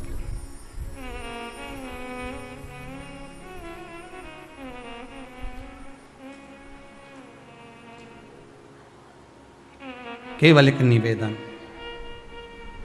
जब से शिव कथा सुन रहे हैं तब से बाबा की कृपा तो बहुत है साहब। और आप भले कहें चाहे ना कहें, पर मेरा हृदय कहता है, मेरा चित्तवृत्ति, मेरा मन कहता है, मेरा शंभू का हृदय कहता है कि जितने भी इस भारत की भूमि पर, क्या देश में क्या विदेश में बैठकर जो शंकर की कथा को पिछले लॉकडाउन से लेकर इस लॉकडाउन तक श्रवण कर रहे हैं, लॉकडाउन के बाद भी श्रवण कर रहे हैं, बाबा ने आपको कुछ ना कुछ तो इतने समय में कोई ना कोई काम तो आपका करा ही होगा, जो आपने सोचा नहीं होगा वो बाबा ने दिया तो जरूर होगा।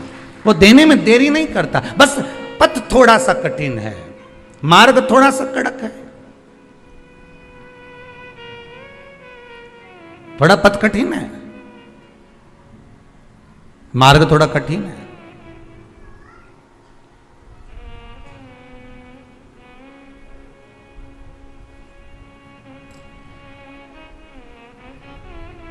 ये मार्ग जो कठिन है, बड़ा कठिन मार्ग, बड़ा कठिन,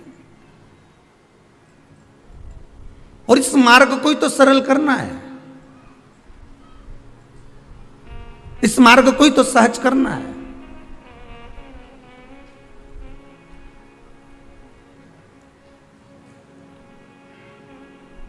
सरल मार्ग की ओर बढ़ना है, सहजता की ओर बढ़ना, पर पथ नहीं छोड़ना, मार्ग नहीं छोड़ना, हाईवे पर नहीं जाना, स्पीड नहीं बढ़ाना।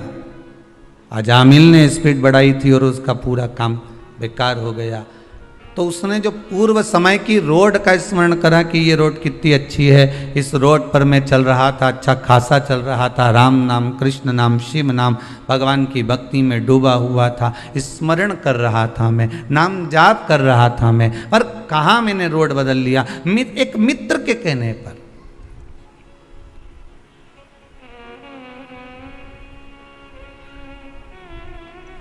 एक कौवे की एक हंस से दोस्ती हो गई,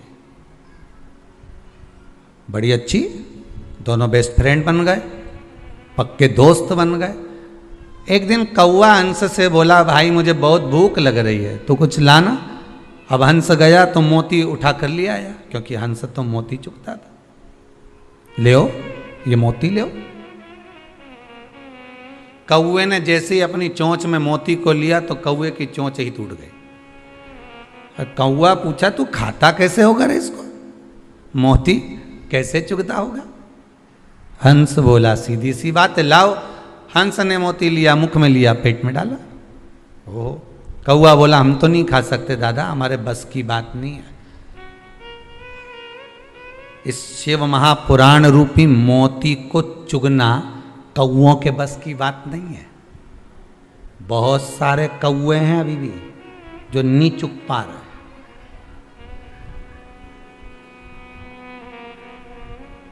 मोती हंस चुगता है, कौवा नहीं चुग सकता। आप उसी की शादी में जाएंगे जिससे आपका हृदय लगा होगा। बोलो सही है कि गलत है? सगे देवर के यहां भी शादी होगी, जेठ के यहां भी शादी होगी, रिश्तेदार के यहां भी शादी होगी तो नहीं जाओगे, क्योंकि उनसे अच्छा संबंध नहीं होगा, प्रेम नहीं होगा। तो सगी बहन के यहां ससुराल में नहीं जाओगे, सग्गों के यहां। और अगर किसी पराये की भी शादी है और उससे अगर प्रेम है तो तुम पहले उसके यहां जाओगे। शंकर की कथा में 2 बजे से 5 बजे तक आस्था चैनल के सामने फेसबुक, यूट्यूब पर जो कथा सुन रहे हो, बस तुम और वो शादी में जाने वाला एक बराबर है। तुम्हारा संबंध शंकर से है, इसलिए तुम कथा सुनते हो। जिसका संबंध ही नहीं होगा तो वो कथा में कहां से चले जाएगा? उसका मन कथा में कहां से पहुंच जाएगा? उसकी चित्तवृत्ति कथा में कहां से चली जाएगी? क्योंकि वो कथा में जुड़े, उससे उसका संबंध है ही नहीं, वो जुड़ ही नहीं पाता, पहुंच ही नहीं पाता।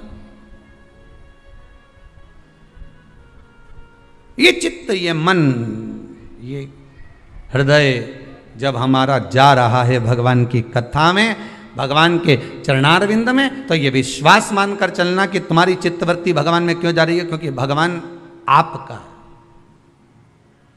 ये चित्तवृत्ति आप मानकर चलिए कि भगवान आपका स्नेह, भगवान आपको चाहता है कि ये मेरे सत्संग में जुड़े, मेरे स्मरण में जुड़े, मेरे भजन में जुड़े।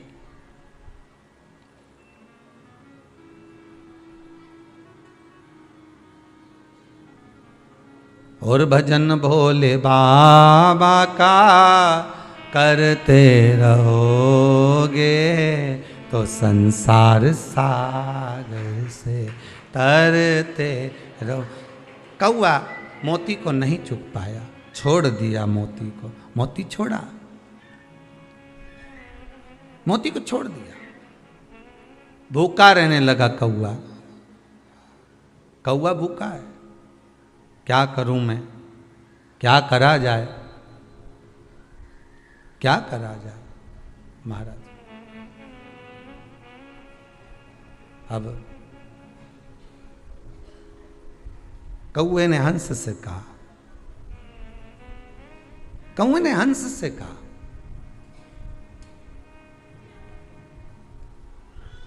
ए हंस, अभी तक आप यहां थे, अभी तक आप यहां थे, अब एक काम करिए। कौआ कहता है हंस अब आप हमारे यहाँ चलिए, वहां पर मेहमानी करेंगे, वहां चलो हमारे पास में, वहां चलो हमारे साथ में।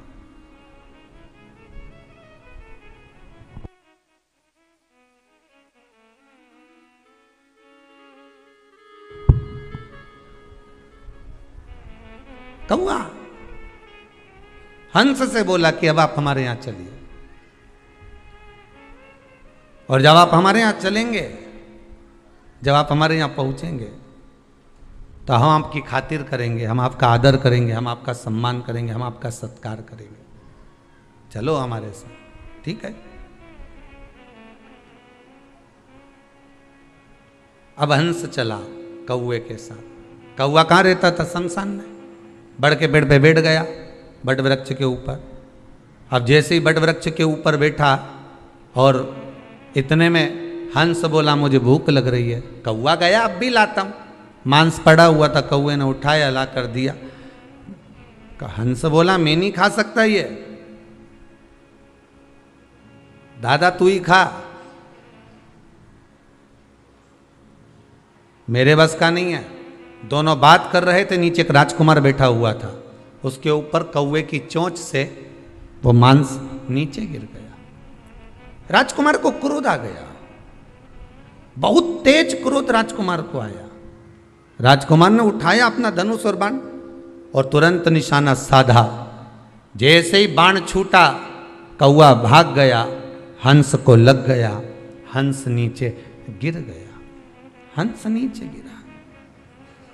राजकुमार ने आकर कहा हंस देव, मैंने तो कौए को बाण मारा था, चोट तो कौए को लगना था, आपको लग गया, क्षमा चाहता हूं, आप नीचे गिर गए। हंस कहते हैं गलती आपकी नहीं, गलती मेरी है कि मैंने गलत से संगत कर ली थी, गलत दोस्ती कर ली थी।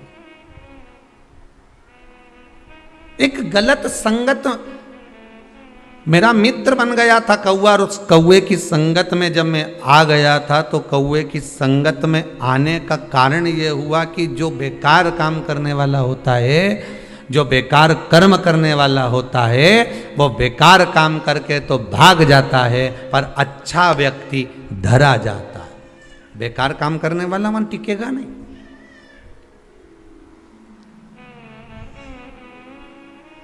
जिसके मन में पाप होगा, छल होगा, कपट होगा, वो नहीं टिकेगा। कपट कर कर भाग गया, चला गया। बेकार काम करने वाला कहां टिकेगा? कौआ कहां टिका? कौआ तो भाग गया, हंस को बाण लग गया, हंस को लगा और हंस जमीन पर गिर गया। पर दुनिया के लोगों को उसी कौए की मित्रता प्रिय लगती है।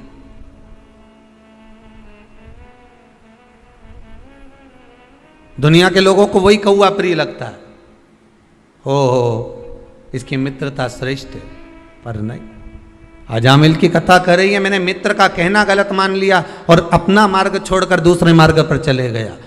हमेशा याद रखना, मित्र बनाओ मना नहीं है, एक की जगह 10 बनाओ मना नहीं, और 10 की जगह 1 बनाओ मना नहीं है। पर निवेदन केवल इतना सा है, मित्र वो बनाना जो आपको आपका हित का मार्ग प्रशस्त कर दे।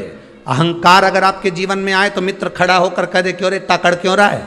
अहंकार का कितना गुणगान क्यों कर रहा है? मित्र वो बनाना, अगर आप गलत मार्ग पर जा रहे हो तो पकड़ कर लाकर तुरंत खड़ा कर दे। आप गलत मार्ग पर जा रहे हो तो आपके माता पिता के पास जाकर खड़ा हो जाए कि आपका बेटा गलत मार्ग पर जा रहा है, गलत व्यसन में पड़ रहा है, गलत जगह पर जाकर बैठ रहा है। मित्र वो होना चाहिए जो आपकी गलतियों को बार बार छांटता रहे।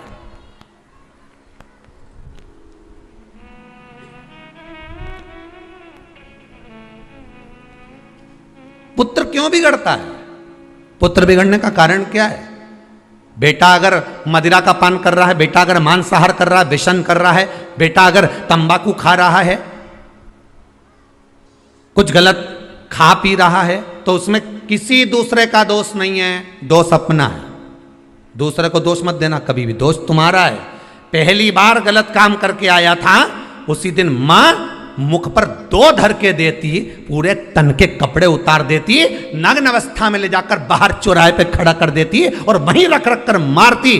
बेटे की हिम्मत नहीं थी कि दूसरी बार गलती कर देता, पर मां तो आई, गलत काम करके आ गया, तेरा बाप देखेगा, तेरा पिता देखेगा। मां ने और कम्बल लाकर डाल दिया, रजाई डालकर उसको सुला दिया। जैसे ही मां ने रजाई डालकर सुलाया, बेटे ने सोच लिया कि मेरा पक्ष लेने वाली मेरी मां है, तो बेटे ने भी गलत काम प्रतिदिन करना प्रारंभ कर दिया। जब आप पक्ष नहीं लोगे, गलत काम को सामने प्रकट कर रख दो कि इसने गलत किया है,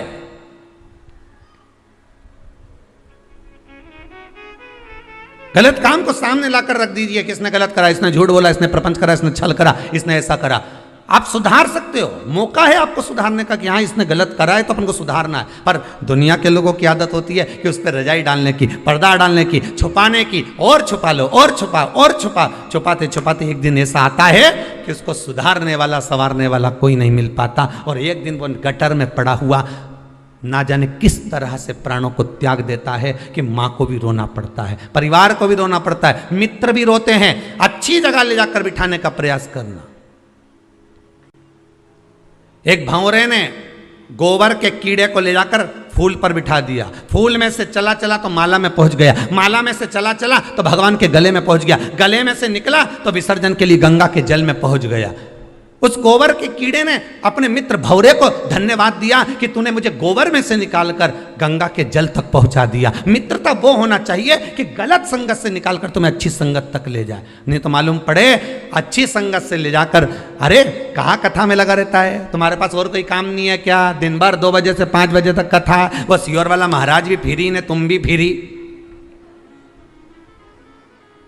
तो जो ऐसी बात करे नहीं तो उससे पूछ लेना, क्या मेरे से क्या गाड़ी चलवाना तेरे को, कि तेरी दुकान चलवाना है? तो क्यों चिड़ेवा सियोर वाला महाराज से और मुझसे? दिक्कत क्या ये बता। तू तो बोल दे कि 2 बजे से 5 बजे तक मेरे को ये काम करना है, बोलो घट्टी चलाऊं कि सूपड़ा लेके न सब फटकूं, तुम तो बोल दो। दिक्कत क्या है ये बताओ। तुम तो पूछो, जो बोले नहीं तुमसे बार बार बोले, बताओ इनके पास तो कोई काम नहीं, ने 2 बजी नहीं ने कथा चालू, इनके पास कोई काम नहीं, बस मोबाइल उठाया नहीं और इन्हें कथा देखना चालू करी। तो बताओ नहीं कई करूं मैं? बोलो तो कहीं माथा भड़कू दीवार से? नहीं तुम तो बोली तो।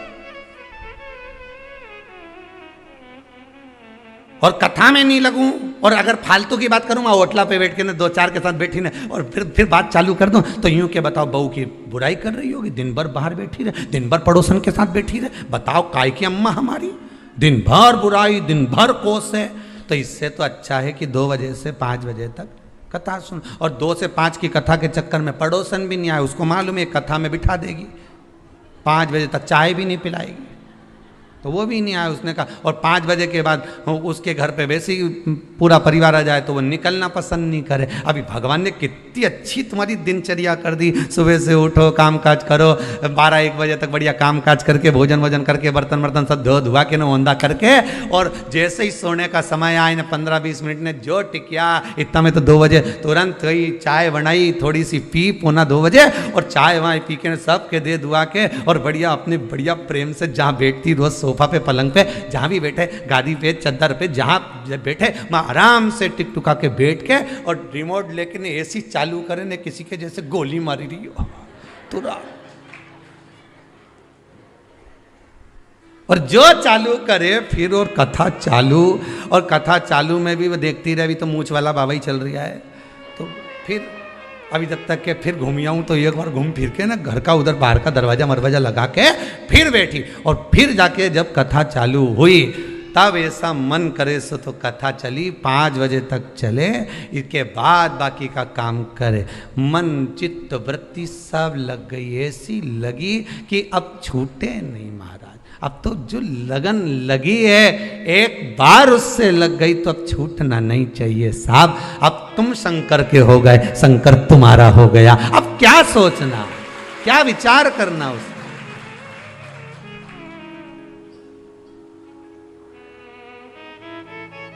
आज किसी ने प्रश्न लिख के भेजा है, कहीं दूसरी जगह से आया है, डाकघर के द्वारा आया हुआ।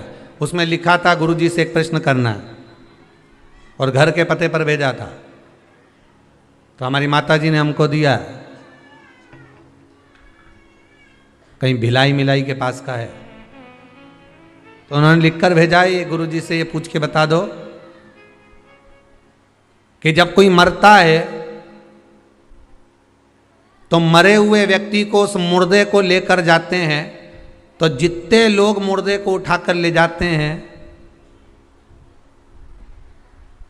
उस मुर्दे को उसकी मंजिल तक पहुंचाते हैं। इसका कितना पुण्य है। तो हमारा निवेदन है, अगर वो कथा सुन रहे हो भिलाई वाले तो जरा सावधानी से सुन लेना। पहली बात तो ये है कि तुम मुर्दे को मंजिल तक नहीं पहुंचा रहे, मुर्दा तुम्हें मंजिल दिखा रहा है। पहले तो ये समझ जाओ, फिर फालतू की बात बाद में करें अपन, ठीक है। पहले तुम ये बिल्कुल छोड़ दो कि तुमने लिख दिया कि हम मुर्दे को मंजिल तक पहुंचा रहे। अरे मुर्दा को तुम मंजिल पे क्या पहुंचा रहे हो, मुर्दा तुम्हें मंजिल दिखा रहा है कि आखिरी यही है जहां मैं पहुंचा हूं। पहले तो उसको समझ लो। और दूसरा पुण्य की बात है तो गरुड़ पुराण में वर्णन आता है कि किसी शव को लेकर जाने वाला जितने कदम उसको कंधा प्रदान कर कर लेकर जाता है, उतना ही अश्वमेध यज्ञ का पुण्य उसके खाते में जुड़ता चले जाता। अब ये तो पुण्य की बात हो गई कि आप किसी लावारिस की अगर बॉडी भी पड़ी है और आपको अगर मौका मिला है कि लकड़ी देना है, कंडे देना है, कुछ पदार्थ उसको प्रदान करना है, उसका कोई अंतिम संस्कार करने वाला नहीं है, अगर तुम कर रहे हो तो उसका पुण्य तो है साहब, उसका पुण्य है।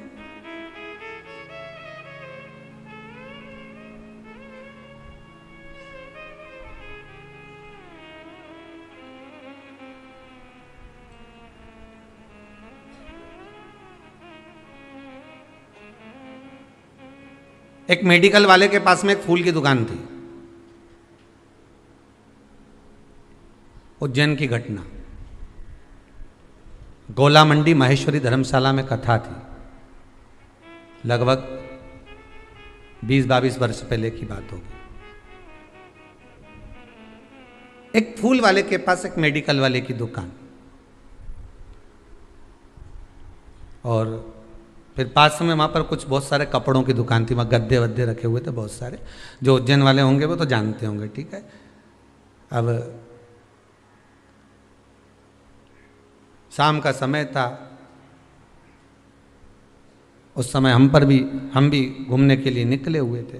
तो वहाँ क्या देखा कि एक फूल की माला लेने वाला खड़ा हुआ था साइकिल से, और वो माला ले रहा था और कहा हमें पूजन के लिए माला चाहिए। और मेडिकल पे कोई एक फ्रॉक पहने हुए एक लड़की बच्ची खड़ी हुई थी, बाल पूरे बिखरे हुए थे उसके, और आँख में उसको थोड़ा सा कुछ अश्रु भरा हुआ था। उसने पर्चा दिया दवाई का और कहा ये दवाई हमको दे दीजिए अंकल। अंकल ने पर्चा पढ़ा, कुछ रुपए बताए, उतने रुपए उसके पास में नहीं थे।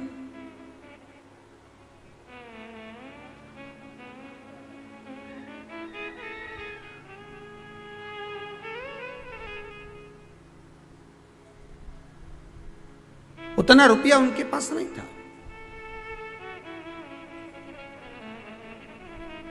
फूल की जो माला ले रहा था, उसने उस बच्चे, बिल्कुल पास में दुकान, उसने उस बच्ची का, मेडिकल वाले का शब्द सुना तो उस साइकिल को रखकर माला वहीं पर छोड़ दी और उसने जेब में से निकालकर उस बच्ची की मेडिकल में जो दवाई में पैसा कम पड़ रहा था वो दे दिया। फूल वाले ने कहा सर आप ये माला नहीं लेंगे भगवान को चढ़ाने की, तुमने उसको पैसे दे दिए। तो कहा बस आज माला मेरे महंकाल को चढ़ गई, वो इधर से चढ़ी चाहे इधर से चढ़ी पर चढ़ गई। पुण्य कैसे भी करना है, ये जरूरी नहीं, फिर निवेदन करूंगा, ये जरूरी नहीं है कि आप फूल बंगला बनाओगे तब भगवान प्रसन्न होगा। आप दिल को बंगला बना लो, मेरा भगवान प्रसन्न हो जाएगा। मन को तो बना कर देखो, मन बना ही नहीं पा रहे।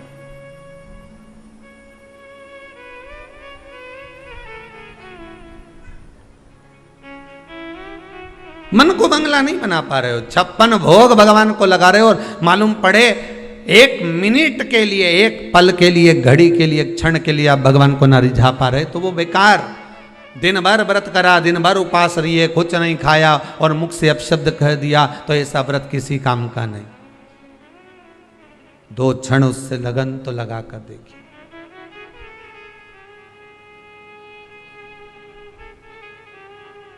दो क्षण उसको अपना बनाकर तो देखिए।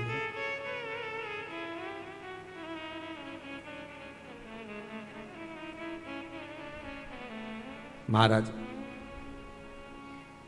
आप सोचो कि मुर्दे को मंजिल तक पहुंचा रहे हो तो तुम मुर्दे को मंजिल नहीं पहुंचा रहे, मुर्दा तुम्हें मंजिल दिखा रहा है कि आखिरी में यहीं आना है रे दादा, इसलिए अच्छा काम कर लो।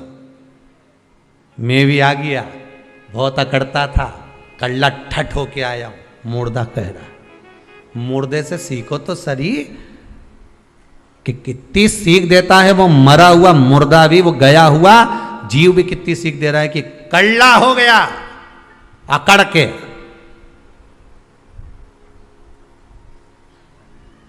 मुर्दा भी कह रहा है कि नम्रता रखोगे तो लोग तुम्हें जिंदा समझेंगे, अकड़ोगे तो सोचेंगे मर गया। अकड़ोगे तो सोचेंगे मर गया।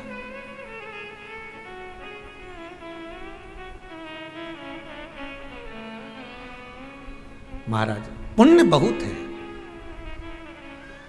अपार पुण्य, अपार अपार पुण्य, पुण्य की कोई कमी नहीं। यह जरूरी नहीं है कि आप भंडारा करोगे तभी भगवान प्रसन्न होगा, नहीं भाई। आपने हृदय में सोच लिया ना कि मेरे मन में भी एक भाव है, भगवान बस पूरा कर दे, एक बार मेरा मन का मनोरथ पूर्ण हो जाए, भगवान से निवेदन है, फिर क्यों ना मैं भी आजीवन भोजन भंडारे का सदस्य बन जाऊं। आपने इतना सोच लिया ना, आपके मन में आ गया ना, तो समझ लो भंडारा हो गया, भगवान उसको स्वीकार कर लिया, भगवान उसको पूर्ण कर देगा। अब भगवान जब तुमको धन दे तो पहला काम आपको यही करना है कि मैं भी आजीवन भोजन भंडारे का सदस्य बनूं, मैं भी वहां जाकर दान करूं, मैं भी ऐसा पुण्य करूं, मैं भी ऐसा सत्कर्म। ये आपकी चित्तवृत्ति में आ जाएगा, आपके मन में आ जाएगा।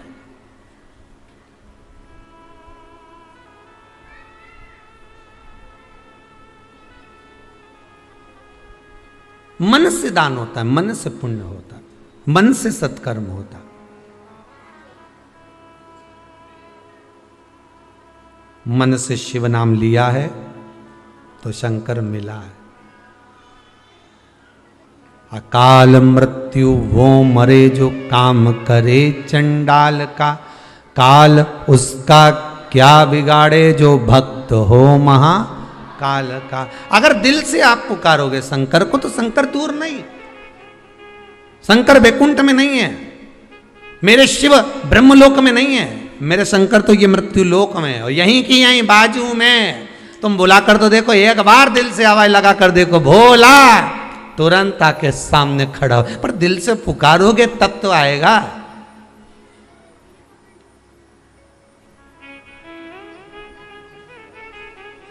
दिल से पुकारो।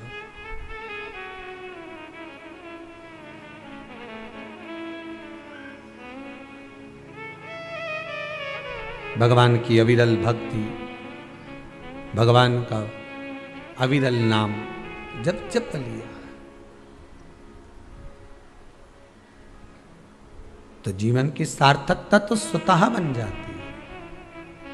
अजामिल मार्ग भटक गया था, वैश्या के चक्कर में पड़ गया था, भजन करने वाला व्यक्ति अगर गलत मार्ग पर भी चले जाता है तो भगवान कृपा कर कर उसे फिर सतमार्ग पर ले आता है। यह अजामिल की कथा कहती।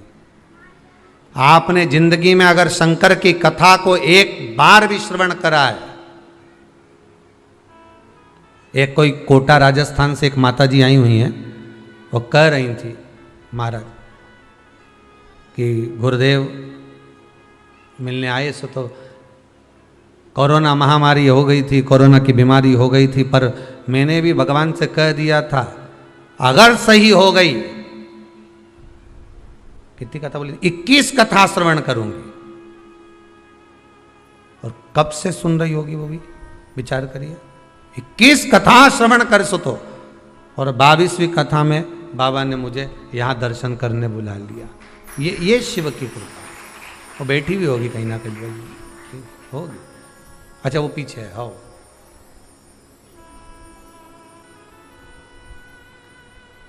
शिव कृपा करता है। भगवान शंकर जब करुणा करते हैं, शंकर जब कृपा करते हैं, शिव जब दया करता है,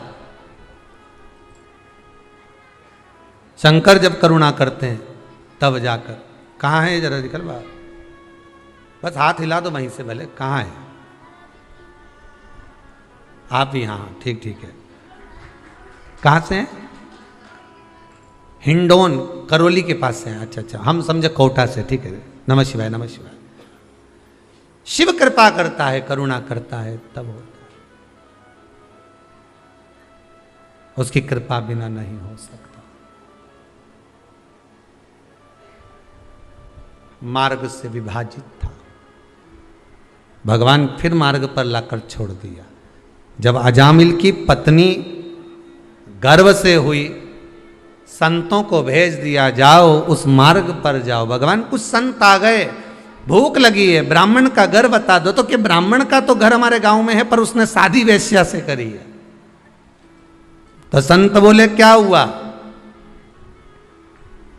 ब्राह्मण से अगर वेश्या ने शादी करी है तो वो वेश्या वेश्या नहीं रही, वो ब्राह्मणी बन गई।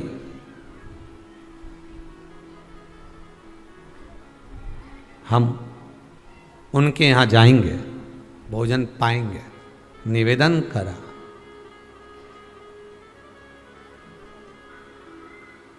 भोजन करा।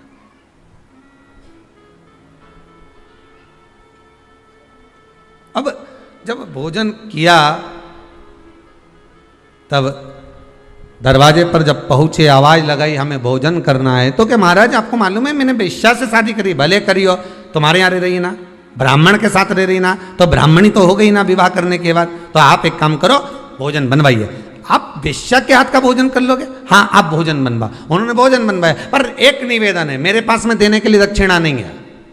तो संत बोले हमें दक्षिणा की जरूरत भी नहीं है, तुम तो भोजन कराओ। उन्होंने भोजन बनवाया, संतों को भोजन कराया। संतों ने भरपेट भोजन करा, खूब जोरदार करा। करने के बाद सारे संत बैठे रहिए। तो अजामिल बोले अब उठो। तो संत बोले काय को उठे, दक्षिणा तो दो। संत ब्राह्मण साधु सन्यासी तपस्वी साधक उपासक भोजन करे आपके दरवाजे पर, तो खाली कैसे जा सकता? दक्षिणा तो दो। अजामिल बोले मैंने पहले ही मना करा था, मेरे पास देने के लिए कुछ नहीं है, और तुम अकड़ गए यहीं पर, मैं दक्षिणा नहीं दे सकता।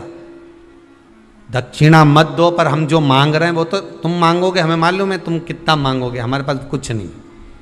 इतने में संत बोले बस इतना सा मांग रहे हैं कि तेरी पत्नी गर्भ से है, इसके गर्भ में जो संतान है उसका नाम जब तू जन्म ले ले वो संतान, तो उसका नाम नारायण रख दे। बस इतना से तो मांग रहा है, केवल नारायण नाम रख दे, बस बहुत है इतना। तो इतने में तो अंदर से ब्राह्मणी आ गई, और ब्राह्मणी ना कर का उसमें कौन सी बड़ी बात है? बच्चे का नाम तो रखेंगे ना, कुछ भी रखेंगे तो उसकी जगह नारायण रख देंगे, दे दो दक्षिणा। दक्षिणा में दे दिया कि बेटे का नाम नारायण रखेंगे। कितनी बड़ी दक्षिणा, जरा विचार कर लो कि बच्चे का नाम नारायण धर दिया, अब वो नारायण दूध पी ले, नारायण भोजन कर ले, नारायण खाना खा ले, नारायण ये कर ले, नारायण वो कर ले। अब पहला का जमाना में भगवान का नाम इसलिए रखते थे कि भगवान का नाम जपेगा तो पार उतर जाएगा। और कहीं का व्यक्ति अगर द्वेष रखेगा, बैर रखेगा, गाली देगा, और नारायण को देवे, तो फिर इसके लगेगी। नाम किसका है? नारायण का। अपशब्द कहेगा तो नारायण को, तो नारायण निपटे, नारायण निपटे। प्रेम रखेगा तो नारायण से, द्वेष होगा तो नारायण से। नारायण नारायण नारायण नारायण नारायण नारायण चलता। और एक आज का समय अजामिल नारायण को नाम लेते लेते लेते लेते अंत में जब यमदूत दिखे, घबरा गया, पुत्र नारायण को बुलाया तो वो नारायण आ गया। ये अजामिल की कथा भागवत की है, वैसा ही चरित्र हमारा है। हम कितना नाम भगवान का, हमारे यहाँ तो बच्चा जन्म लेता तो हम पहले विचार करते हैं, सबसे पहले तो गूगल पे सर्च करेंगे नाम क्या रखेंगे, और पहले तो बच्चा पैदा ही नहीं हुआ उससे पहले उसका नाम छाट लेते हैं।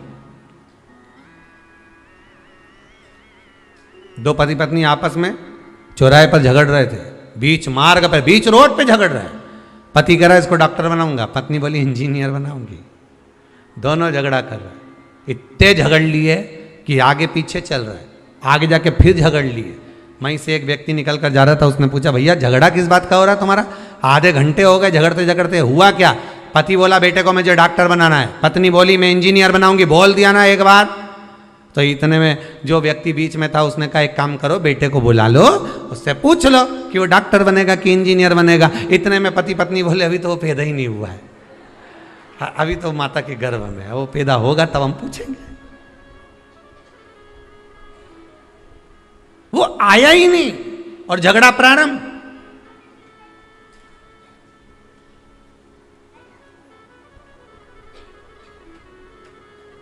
अभी तो पैदा ही नहीं हुआ। कई संतान तो माता पिता को वैराग्य पैदा कर देते हैं। कई जब बच्चे बेटे बड़े होकर, बेटे का जब विवाह हो जाता है और बेटा जब अपशब्द कहता है तो अच्छे अच्छे माता पिता का हृदय कछोड़ जाता है और वो ये विचार करते हैं इससे तो भजन करना अच्छा। वैराग्य, वैराग्य था, कचोट गया।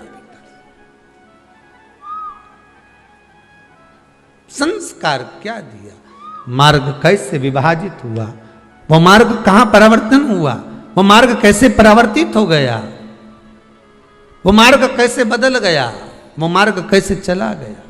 भले भक्ति का मार्ग थोड़ा सा उबड़ खाबड़ है, भक्ति का मार्ग आड़ा टेढ़ा है, पर आप ये देखकर मत जाना कि बिल्कुल एकदम क्लीन मार्ग है, इसी से चलेंगे तो स्पीड बढ़ जाएगी, स्पीड बढ़ जाएगी तो सामने भैंस आ जाएगी, और भैंस आई कि डिवाइडर पे गाड़ी चढ़ी, और डिवाइडर पे चढ़ी ने खड्डा में गिरी, खड्डा में गिरी ने तुम्हें कोई नहीं उठाएगा।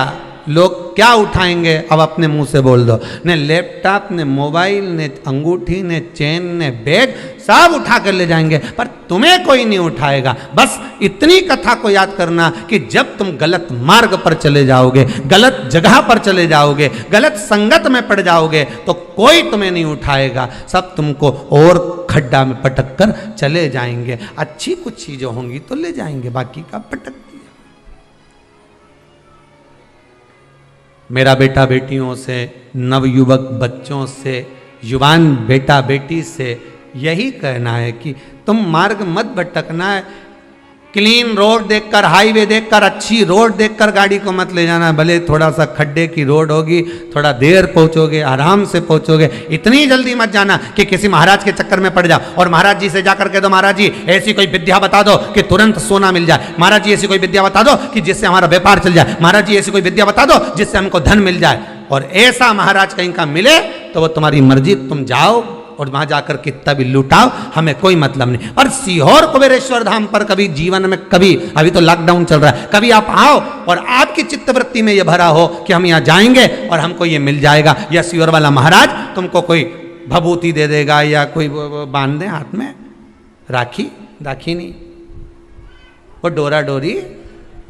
तो ये सोचो कि यहाँ मिल जाए तो यहाँ तो एक ही डोरी मिले, शिव पुराण से लेके वो देव अधिदेव महा तक की डोरी बांध लो इससे दिल की, हृदय की।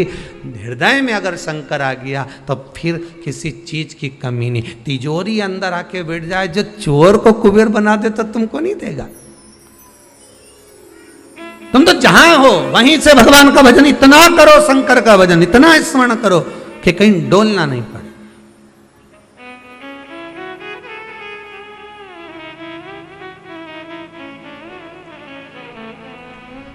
शंभु शरणे पड़ी मांगू घड़ी रे घड़ी दुख काटो दया करी न दर्शन आपो।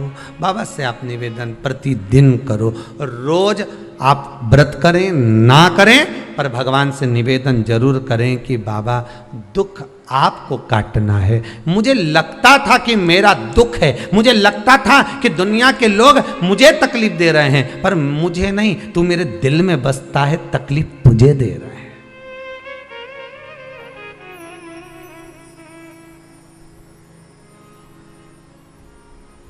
तकलीफ तुझे दे रहा है।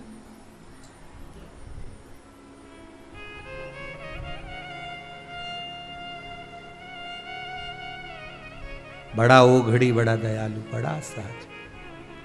मुझे लगता था कि लोग मुझे तकलीफ दे रहे हैं, मुझे लगता है कि लोग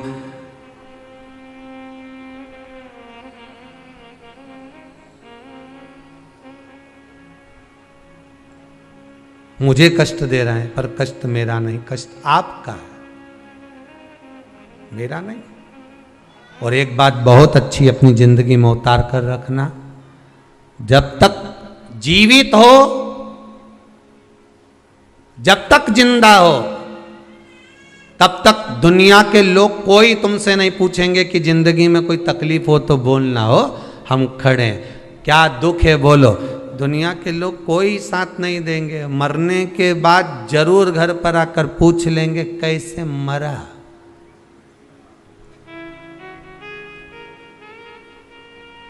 तो इनको बता देना रात के मक्का की रोटी खाई थी कड़ी के साथ, खूब जोरदार थे, खूब अच्छे से बात कर रहे थे, खूब बढ़िया थे, बोल चाले भी अच्छे। रात्रि के वॉशरूम भी गए एक बार, इसके बाद में जब आके सोए मेरे से कहा पानी पिला दे, मैंने पानी पिलाया, पर इसके बाद नहीं मालूम कब चले गया।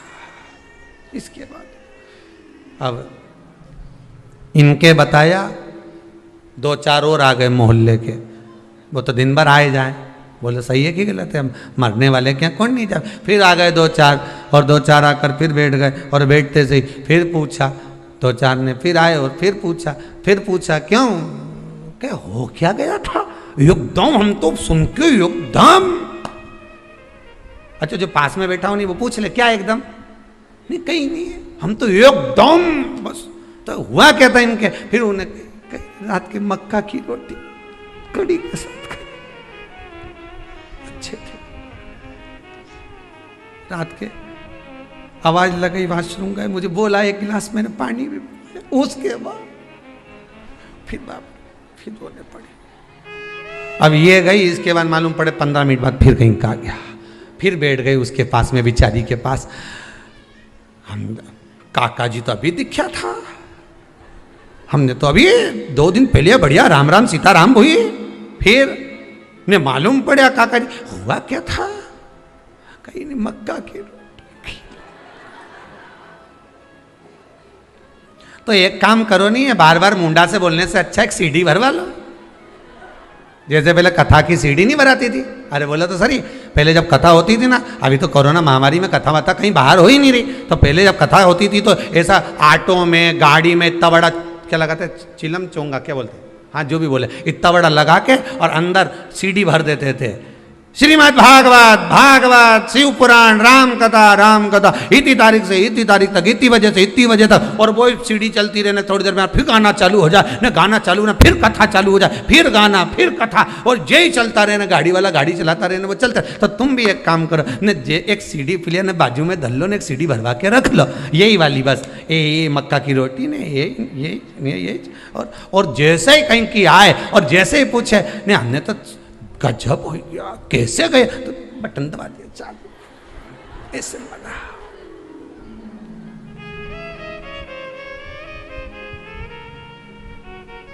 अरे जितने आए यही कह के गए पूछ पूछ के चले गए। जब मरा था सूचना सबको मिल गई थी कि ऐसे मरा था, पर बार बार क्यों पूछ रहे हो? अगर किसी के मृत्यु वाले घर में जाना है तो गरुड़ पुराण सुनकर या पढ़कर जाओ। लिखा है 10 दिन तक जीवात्मा उसकी घर की अटारी पर रहती है। 10 दिन तक जो मरा है वो जीवात्मा उसकी घर की अटारी पर रहती है, और तुम 10 दिन के अंदर ही उसके घर में बैठने जा रहे हो।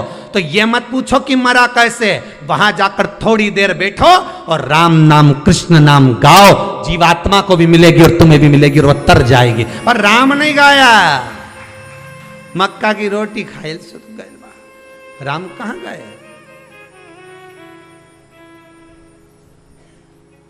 कृष्ण नहीं गाया, शिव नहीं गाया, भजन नहीं गाया, मैं तो सब बैठते गए बस। और बचा कुचा था तो वो उठाओ ना, तीसरा का दिन का तुमने देखा होगा, पूरे इतने वो फोटो को ऐसा रख दो और मालूम पड़े इधर माताएं आके बैठ जाए, इधर पुरुष आके बैठ जाए, और घर का लोग इधर, इधर से घर का लोग इधर इधर मुंडा कर करके उधर मुंह करके सब बैठ जाए, और सब जितने भी उठावने में आते चुपचाप आके बैठ के 2 4 8 मिनट 10 मिनट आते, 15 मिनट, और सब एक साथ उठ के चले जाते। अब इतने सारे इकट्ठे हुए सब मिलके अगर भजन गाते तो कितनी जोरदार भजन होता कि नहीं होता। पर सब आए और जितने परिवार वाले बैठे थे वो भी देख रहे हैं, सब पल्लू ले लेके। कमलाबाई तो आई नहीं, इनकी अम्मा मरी थी जब तो अपन गए थे, नहीं उनके यहां से भेरू सिंह आया है, दिख रहा पीछे है, पीछे साइड में बैठा, उधर से देखो, उधर से, हाँ उधर से देख लो, वो पीछे बैठे। अब इनके शर्म भी आए, देखे भी तो फिर देख लो।